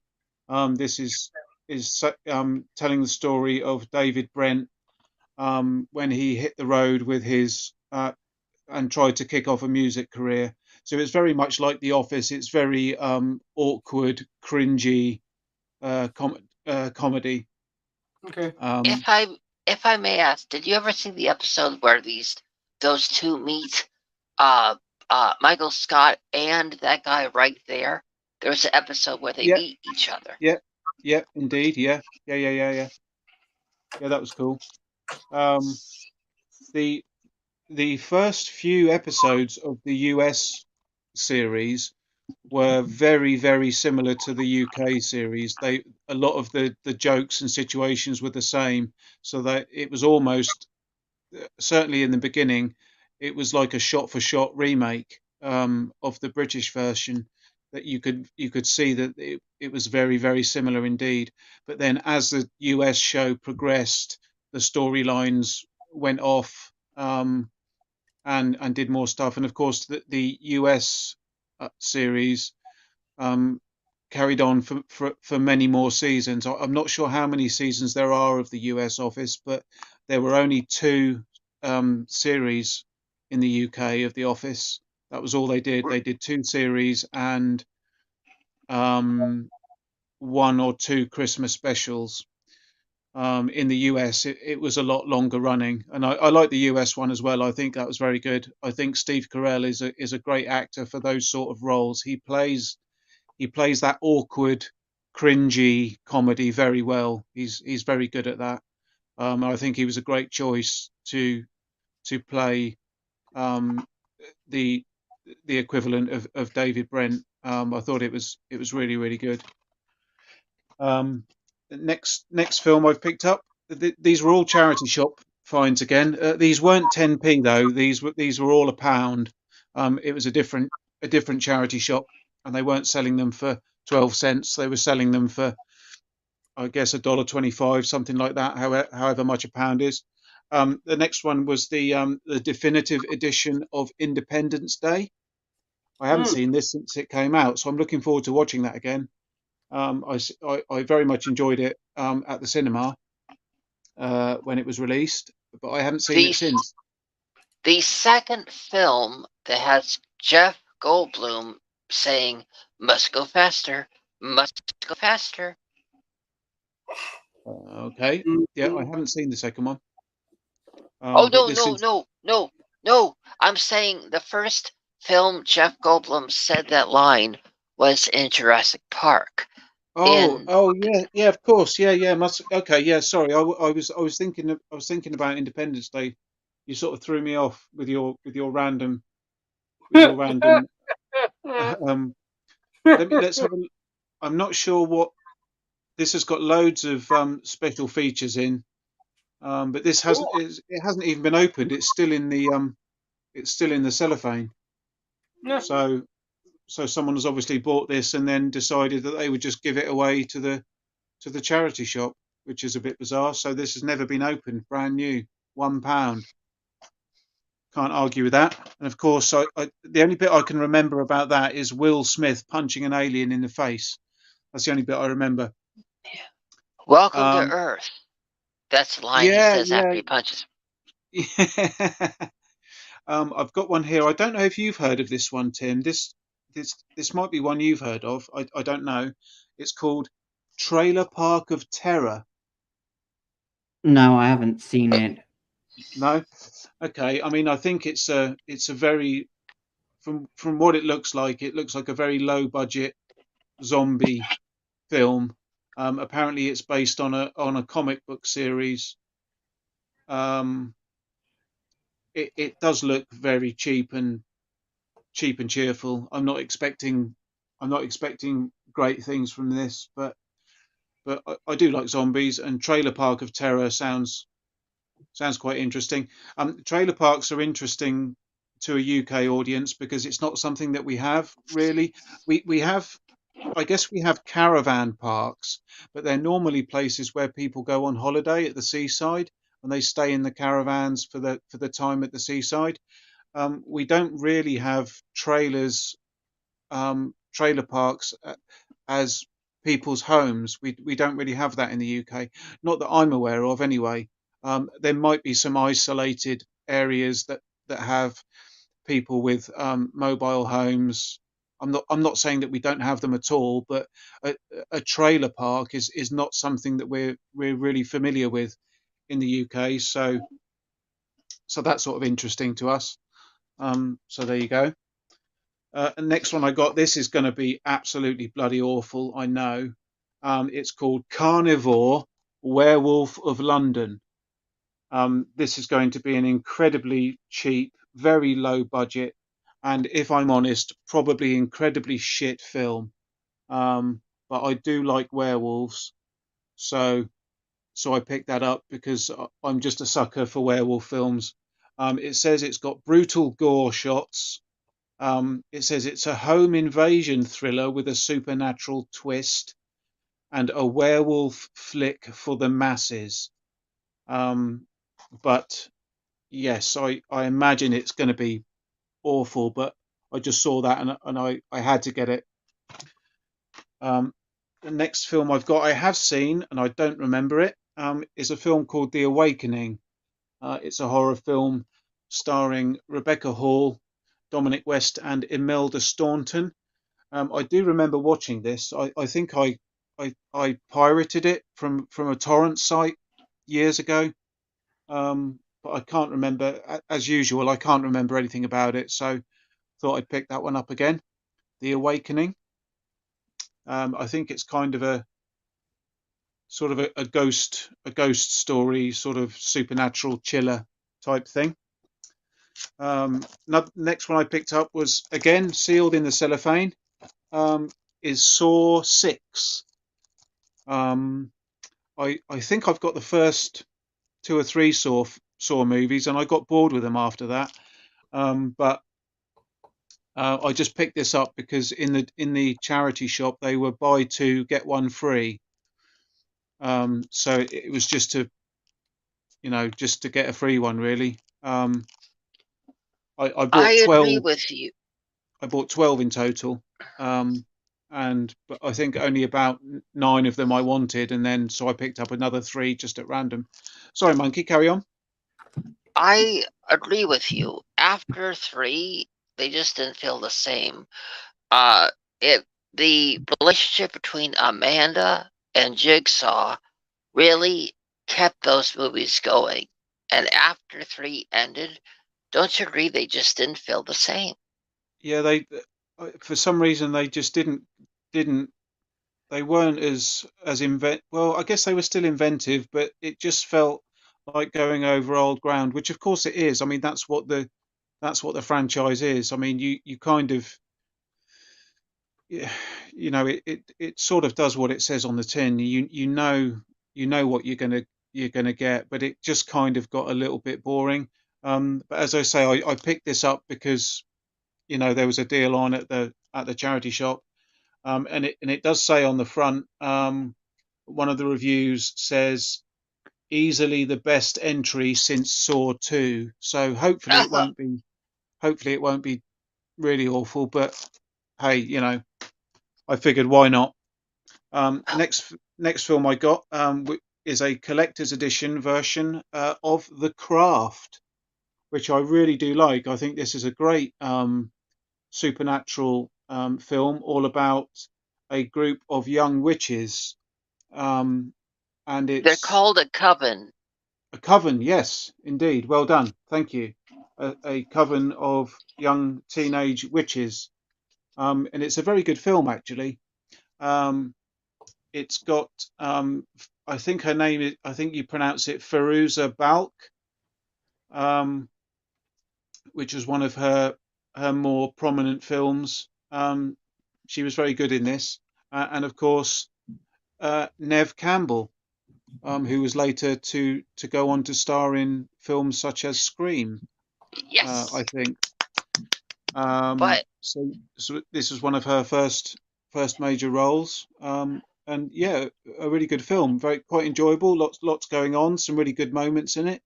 I won't spoil anything for anyone that hasn't seen it, but The Craft is worth a look. It's better than you think it's going to be. Quite an but the enjoyable. sequel is not. Okay, I haven't seen that. I don't recommend it. The next film I picked up, let me just see, is this a 2-disc or a 1? No, it's a 1-disc, but it's got a very nice supplementary booklet with it, which is very nice. And it's Live and Let Die. And Nick Action Pop Dad, or from the Action Pop cast, tells me this was Roger Moore's first Bond film. This was the first Bond film to feature Roger Moore. So, and I've always liked Live and Let Die. It's always been pretty much my favourite Bond film. I couldn't really tell you why, actually. I just there's just something I like about it. And I watched this quite a lot when I was younger. It seemed to it was there was always a Bond film on at some point on UK TV, particularly at Christmas, but throughout the year there would always be Bond films on. But Live and Let Die is one that I seem to remember watching quite a few times and enjoying it. I like the voodoo storyline. Yeah, So that I thought, guy was creepy. yeah, he was. Let me just, before I finish that, let me just see if there's any. Delvey and Seeker saying Dog Soldiers is pretty good too. Yeah, Dog Soldiers is fantastic. It's probably my favourite werewolf film, actually. It's a bit of a toss up between Dog Soldiers and The Howling. I think they're both great. Stu is saying the only werewolf film you need to watch is American Werewolf in London. I disagree. I do like American Werewolf in London. I think it's fantastic. It's a brilliant film. It's I would say it's probably John Landis's best film, and it is very, very good.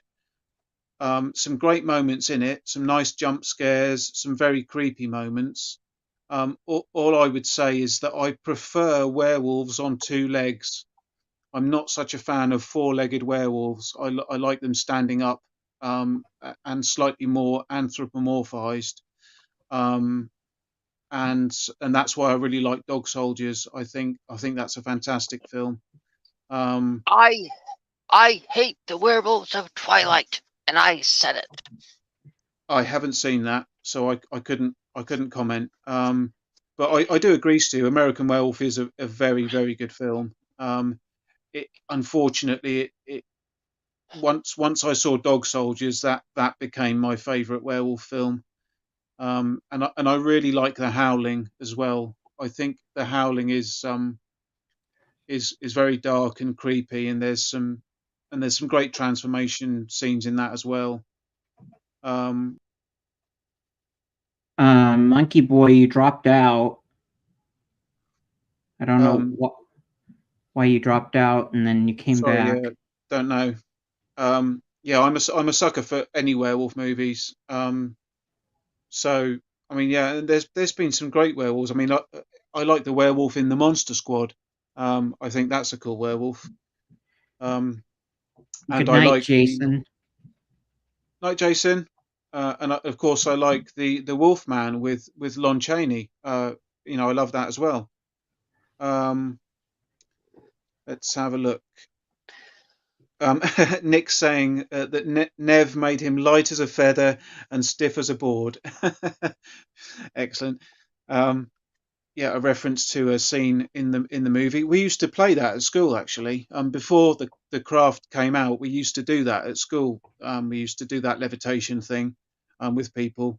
But instead of laying down, they would sit in a chair, and you would then lift them up off the chair. That was cool.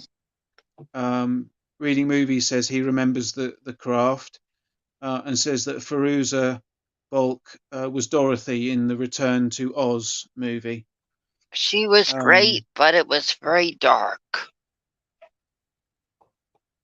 I haven't seen it. Actually, I might have done, but again, I don't remember it. I don't remember things very well. Good night, Reading Movies. Okay, thanks, dude. Thanks for stopping by. Don't forget to catch Nick and I this Saturday at 10 p.m. on Nick's channel. You can find a link in my community tab, mate. Thanks for stopping by.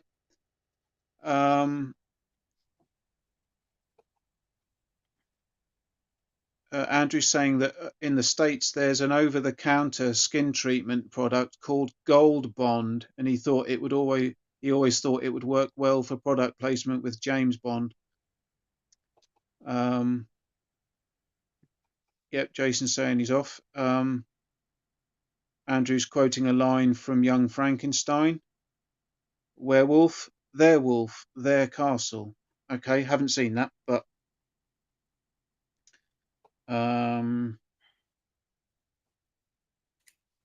yeah, I think that was right. I think somebody brought that line up during our Halloween party live stream.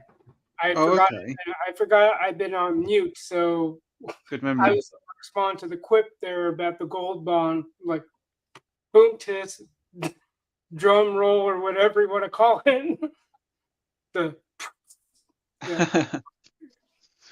Okay, right. The next movie that I've got, I haven't seen this yet, I don't think, which is unusual because it's starring Jennifer Lawrence, and I do like Jennifer Lawrence a lot. So this is the house at the end of the street. I don't know if this is any good or not, but I'm always up for Jennifer Lawrence, no problem. So I'll give that a go. I think when I picked it up originally, because they're obviously all displayed on the side like this, and I picked this up because I think I got it confused with Last House on the Left. And I picked it up thinking, oh, Last House on the Left, which I already own anyway, but I picked it up and then thought, oh no, it's not that, it's House at the End of the Street. So don't know. There is a possibility I've seen it, but if I have, I've got no memory of it. So, yep, another one. Next one we've got is not my favourite Iron Man movie, but it is Iron Man 3. I love Iron Man 1, I think is brilliant. Iron Man 2, I very much enjoy as well. Iron Man 3, less so, but I figured I'd get it. I don't think I have it already. And it's a Christmas film. Is it? Yeah. Okay. This is the one with Ben Kingsley in it, isn't it? At the end. Yeah, it's not the best of the Iron Man films, certainly, but I don't think I have it. It's very difficult for me to tell sometimes whether I've got a movie or not, because I've got Yeah. so many hundreds of them that I sometimes forget what I've got and what I haven't. So there's a possibility I might already have this, but hey, I got it again anyway. Um, and the same goes for this next film. I think I might already have this, but I bought it again. Is the extended cut of the Tom Cruise and Cameron Diaz movie Night and Day. Oh, I have seen it before. I remember enjoying it, but again, don't remember anything about the film. So it will be like watching it for the first time. Um, so yeah, and Cameron Diaz is always quite nice to look at. So quite happy to watch that. And the last one we've got is the classic. Unfortunately, this is not the classic cover. It's a some kind of a budget cover, but it's Stallone's Cliffhanger. ooh, Um, Now I watched this yesterday or the day before. I mean, it hasn't held up brilliantly well, but it's still a good action kind of suspense movie. if Some great camera work in it, and I think this was, let me see, it was directed by Rennie Harlin. Now I want to say that Rennie Harlin did. Someone look it up on Google for me. What other films Rennie Harlin directed? Because I feel like he's done other films that I liked. I don't know if he did. Did he do? No, he didn't do Predator. Rennie Harlin. It's a name that rings a bell, and I'm sure there have been other Rennie Harlin films that I've enjoyed. But I obviously saw Cliffhanger many years ago when it came out. And yeah, watched that again. Enjoyable. And you were talking about the graphics not holding up. Let me just say that they restored it in 4K, and they look even worse now in 4K because you can really tell when it's green screen. Yeah. I mean, this is what we were discussing last time, isn't it? About 4K. Um, Depending on what the movie is, it can really not do it any favors at all. Sometimes you're better watching something at a lower, a much lower definition resolution picture. Because as you just pointed out, sometimes it just doesn't work with these effects sometimes. Well, that's the weird thing. Fans do such a big roar and a big fuss saying, we want this film in 4K. We want this film in 4K. And they finally get it. And what do they say? It doesn't look good in 4K. well, a lot of it has to do with what they're given, the source. And so they might not be working with great things to start with. So whatever you do and you try to blow it up to 4K, then you get that. Yeah. So, I'm just saying fans should be happy with what they get instead of doing YouTube videos where they complain about it. well, Be happy. Well, the problem is though that they expect so much. It's just like some movies just get a DVD and then the Blu-ray isn't much better than the DVD. Right. And again, this goes back to the thing about what source are they working with? If they're not working with good starter material, then of course you're going to get shoddy looking whatever, whether Blu-ray, DVD, or 4K. Yeah. This is what Tim was saying last week. It really depends on what the source material was filmed on. Yep. Yeah. Or whatever they have available. And some just do a really bad job. Yeah, you want to meet customer demand and you want to meet it within the schedule, but part of good customer relations is setting the right expectations. And if you're not able to do that, then people wonder why they keep complaining. It's mainly that. I don't mind a company trying to make the effort to produce something that we ask for. Great, you do the attempt. But if we see that you're just catering to our voices, then we can Yeah. sniff that from a mile away. That's like different than what we ask for. They're just Yeah. doing it just to please us. Yeah. Delvian saying that Cliffhanger hasn't held up well, no pun intended. Yeah, I mean it is what it is. It's strange. I find actually somehow that some of these 90s films actually didn't date as well as some of the films in the 80s. I Sure. mean, if you look at RoboCop still holds up today. It hasn't dated, it hasn't aged at all. It's still relevant. It still looks as if it could have been filmed, this year. I mean, it's there's, apart from I guess the stop motion with Ed 209, that kind of stuff, I guess looks a bit dated, but on the whole, RoboCop still holds up today. And then you've got films, that were filmed in the 90s that actually look older and just haven't held up well at all, which I think is a bit odd, really, because you would think that the 90s would have had some films that really do hold up, but I mean, there are the odd one, like Seven and Oh yeah. Yeah. Usual Suspects and stuff like that are great, but the 90s wasn't a great era. Seven is being restored on 4K for $80, including you'll actually get the box that says what's in the box, and you're gonna get some art cards and things for Okay. $80. That's a very high price tag. Yeah. I agree.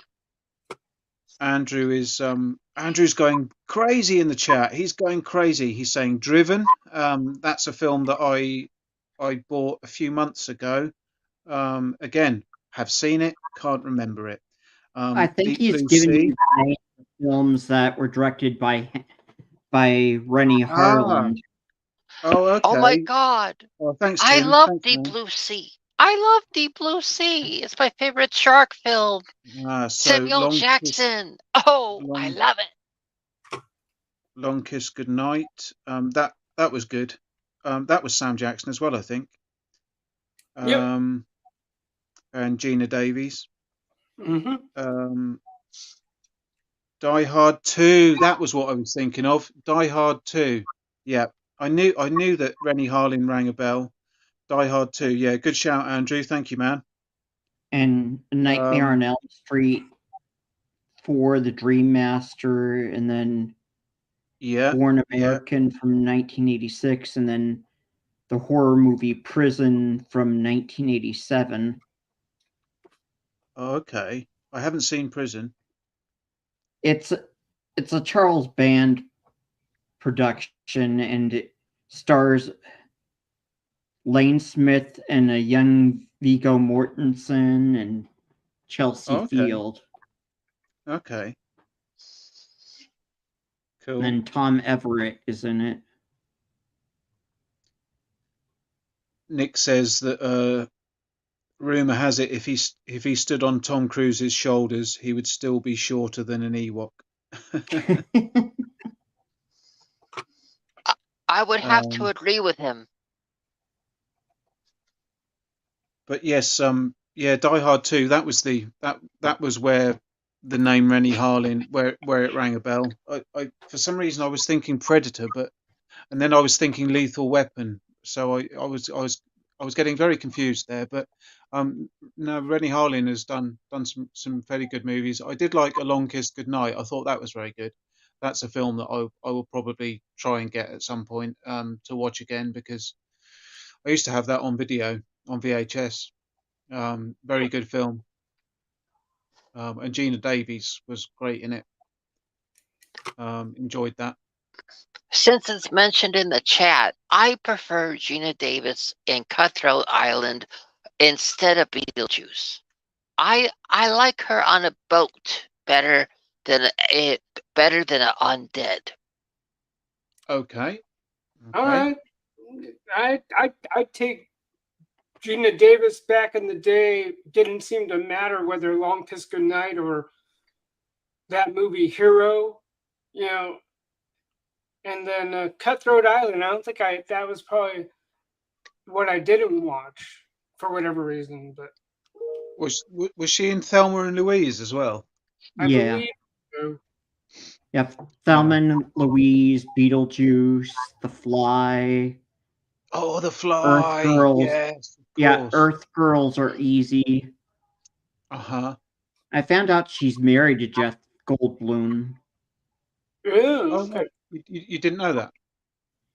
Yeah, I didn't know that till recently. I was wondering, okay, I Oh. know she's in both The Fly and Earth Girls are easy that Jeff Goldblum was in, but I didn't know at the time that they were that they've been married. Yeah. And Jim Good on them. and Jim Carrey was in that film too. Earth Girls Are Easy. Oh, was he? Yes. Huh. Okay. And Okay. Cutthroat Island is going to be getting a 4K, and I'm so happy. They better do And what? I said they better do a good job. I hope so. Yeah. But what's going to give them, what's going to set the world on fire is they are attempting to do a 4K restoration of Taxi Driver. And if they get that wrong, you won't need to hear from me. You'll hear from everybody in the world. Right. Okay. I'm really not sold on this 4K thing. It doesn't interest me. Blu-ray is more than enough for me. I don't feel the need to go to 4K. I don't think I ever will. If you ask me, it's just something that makes people mad. You have to have the right equipment to. It's just with anything. So you want 4K. Whoop-de-doo. Great. I'm good with 1080p. Yeah. But yeah, I've seen the difference. But you have to have the equipment allowing you to see the difference. That's the main thing. Yeah, you have to have a 4K TV and the 4K player. Well, the other thing too, with the advancements of TVs in general and other viewing equipment like computer monitors, I have mixed feelings about, because some movies just they're trying to push that envelope of quality, but some people can just like see something from a mile away that something just isn't right, especially if you put it on a TV with an insane refresh rate, like the TVs with 120 hertz or even some with 200 plus hertz. I'm like, I get it, but you also have to have the right player to to play the disc. Yeah, I noticed like with the Blu-ray of Jaws, seemed like I could tell that much more easily that head they find underwater is a fake head. Yeah. I really don't think that this 4K thing is worth doing. If you don't have it's just not necessary, and a lot of the films that I love aren't going to look any better on 4K than they do on DVD. Well, I think that there's going to be a lot of films that just won't ever get out on 4K. I think they'll have to stop at Blu-ray with a lot of older films. Some films just barely got onto Blu-ray because the film elements weren't really up there for Blu-ray, but some films got a Blu-ray anyways just because people begged for a Blu-ray. Yeah. Well, I'll say this: the one who got me into getting 4K equipment, Retro Blasting, because he said movies were shot in a quality that was either at the level of 4K or beyond 4K. So I did try to do my homework, and I was able to So I can tell there's a difference. The only thing I would say to Monkeyboy's point about it not being worth it is compared to DVD, a lot of the studios are skipping out on what to include on 4K, even though 4K technically has more disk storage capacity, but you don't get the special features. You know, you're kind of better off with the DVD if you don't want your stuff to be, quote, altered, tampered with, because they weren't thinking like that back then. They wanted someone to adopt DVD when it was in the midst of trying to supplant VHS at the time. Like you Yeah. don't get the same special features that you would in a DVD that you're not getting in a Blu-ray, depending on who's putting it together. That'd be Right. the only contention, and that I can see why the whole venture of 4K might not be worth it for me. If I got the right, since I do have I have two 4K monitors, and I believe I have the hardware to play it back. I can tell the difference, but as the discussion, there is a 4K show. I think it's Tom Connors over at Midnight's Edge. He does with Greg from Fanzine. They do something around that, and they discuss things most don't nerd about, like DVD rot, and as we discussed last week, the quality of the source. So that's the thing. It's like it's great that 4K is available because it does drive down the cost of other stuff. That's what I'll say. So Yeah, that's a good point. Yeah, that's a very good point. Yeah. if you're Yeah, not, I hadn't really considered that, but yeah, you've made a good point there. Yeah. so yeah, I mean, having the nicer monitor, but at the same time, you got to be if like a car, as my friends told me, it's like you get the car when you can get it, not when you need to get it. So if you're going to upgrade your viewing experience, do your homework. That's first and foremost, because you don't want to get a lemon that's only going to last you like a day or even 10 days. And you Sure. want to make sure that the stuff works. Because when my parents remodeled, or I should say, when we moved out, and they gave my younger sister and myself a pair of plasma TVs, Samsung brand. They each had funky working remotes. So it's like, yeah, Samsung's the name, but they fall short because their remotes don't work as well. That's all I'm saying. So it's just something to keep in mind when you want to upgrade your viewing experience. Do your homework, and Yeah. if you decide to get it shipped, make sure that you demand they pack it well and ship it right. Otherwise, Yeah. go to the store. Make sure they either do in-store delivery or you've got the truck to make sure your TV is delivered in one piece. That's all I'll say. Yeah. Yeah. Nick is wanting me to wind Skeletor up again by mentioning Greece a couple of times. I'm not going to do it, Nick. He's already furious. He was doing the scripts today for this weekend show, and he's not happy with you, mate. Oh, yikes! Yeah, Spell it. Greasy meat doesn't sound too good to me. Excellent. So Tim, we've been going for a little over 2 hours. How are you feeling? Do you want to carry on, or do you want to wrap the stream up? What are you saying? Well, have you gone through all your stuff that you had? Yeah, I mean, I've gone through all the DVDs and the figure that I received this week. Yeah. Okay, Lester, did you have anything you wanted to show us before we end? No, just I'll probably share it real quick once we wrap up the stream. It's something rather private, so. Okay. Okay, cool.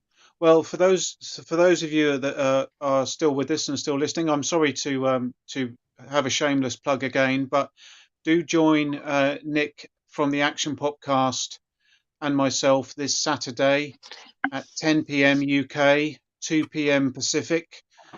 That's Saturday the 17th. We will be doing a live stream. It is the live and moderately entertaining live stream.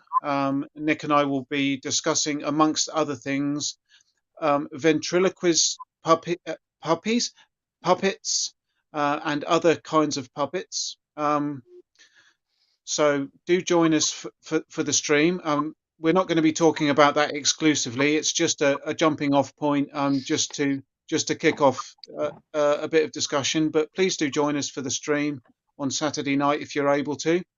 You can find the link if you go to my channel and go to the community tab. You can find the link in a post under my community section on my channel. So it'd be great if you guys could join us there. And if I may say, I watched all of his Orange Man video, and I must say, I was impressed. That live stream was really good. He was informative. I mean, I had seen him on here, and he's all really jokey, and really good with the jokes. But I was surprised at how serious he can be when he's doing that. When he was doing the Orange Man. But Nick he doesn't muck about. He doesn't muck about, man. He does things properly, and I was very good. I was very impressed. So he impressed me, and I loved every minute. And I will say, that figure of how he described it in the commercials, those commercials, how he described it, he was so expressive and descriptive. They scared me. If they would have came on the TV, I would have jumped behind the couch. Yeah, they were quite bizarre, it must be said. But it was a good podcast. Nick and Kim really do their homework, and they really do the research, and it's very well presented and very easy to follow, and very easy to pick up on a subject, even if you're not familiar with what's going on. They get you up to speed very well. So if you guys aren't subscribed to the Action Popcast, I strongly recommend you guys do that. May I ask, do you know when the next one's going to be? Because I really want to watch it. I don't know the date off the top of my head, I'm afraid. But we will keep you informed. And I can I know what the topic is going to be, because I was let into a little secret, and it's going to be a good one. I'm not going to give it away now, but I wasn't even going to ask. I had planned to tell you I am thoroughly excited, and it's like the excitement when you're waiting for the next episode of something. Oh so, yeah, no, I think you'll enjoy it, man. Honestly, I think it's going to be great. Since I watched the first one, I'm hooked, and I'm highly anticipating the next one, and I can't wait. His video made me a fan. Excellent. Yeah. Good stuff. But I do want to ask your opinion on something. I just want to say, everybody's making a fuss about the Taylor Swift and the Super Bowl, but I want them to stop talking about it. I mean, so what if they showed her a lot? Give us the news. I don't know anything about that. Yeah, I'll be quiet. Okay. No, the thing is, we kind of have this sense of a machination going on with the NFL and Taylor Swift, and the NFL is wanting to grow its base. So what opportunity they have to bring in whatever percentage of Swifties, whether we're talking 100 or even 1% or even 0.5% of the Swiftie population, that's what they're going for. And that's why they're showing her all the bloody time. And, Yeah, a lot of NFL fans are tired of it. That's just what it is. Yeah. Oh. That's all it is. Okay, cool. Yeah. Well, let's stick a bow on this puppy and put the show to bed, because I want to see what Lester's got to show us, and then I want to get to bed myself. So thanks to everyone for joining us. Thank you to the monkey. Thank you to Lester. Thanks to everyone that's been in the chat. Thank you to the mods for keeping the riffraff out and watching the doors. Thank you very much. And to everybody watching on the replay, happy Valentine's Day. Oh, yeah, Indeed, yes. Cool. Well, thank you so much, guys. Thanks again to Tim for having us. It's been a pleasure, sir. Thank you very much. Thank you. And we'll see you soon. Bye, y'all. Take it easy, everyone. Bye-bye. And let's see, end.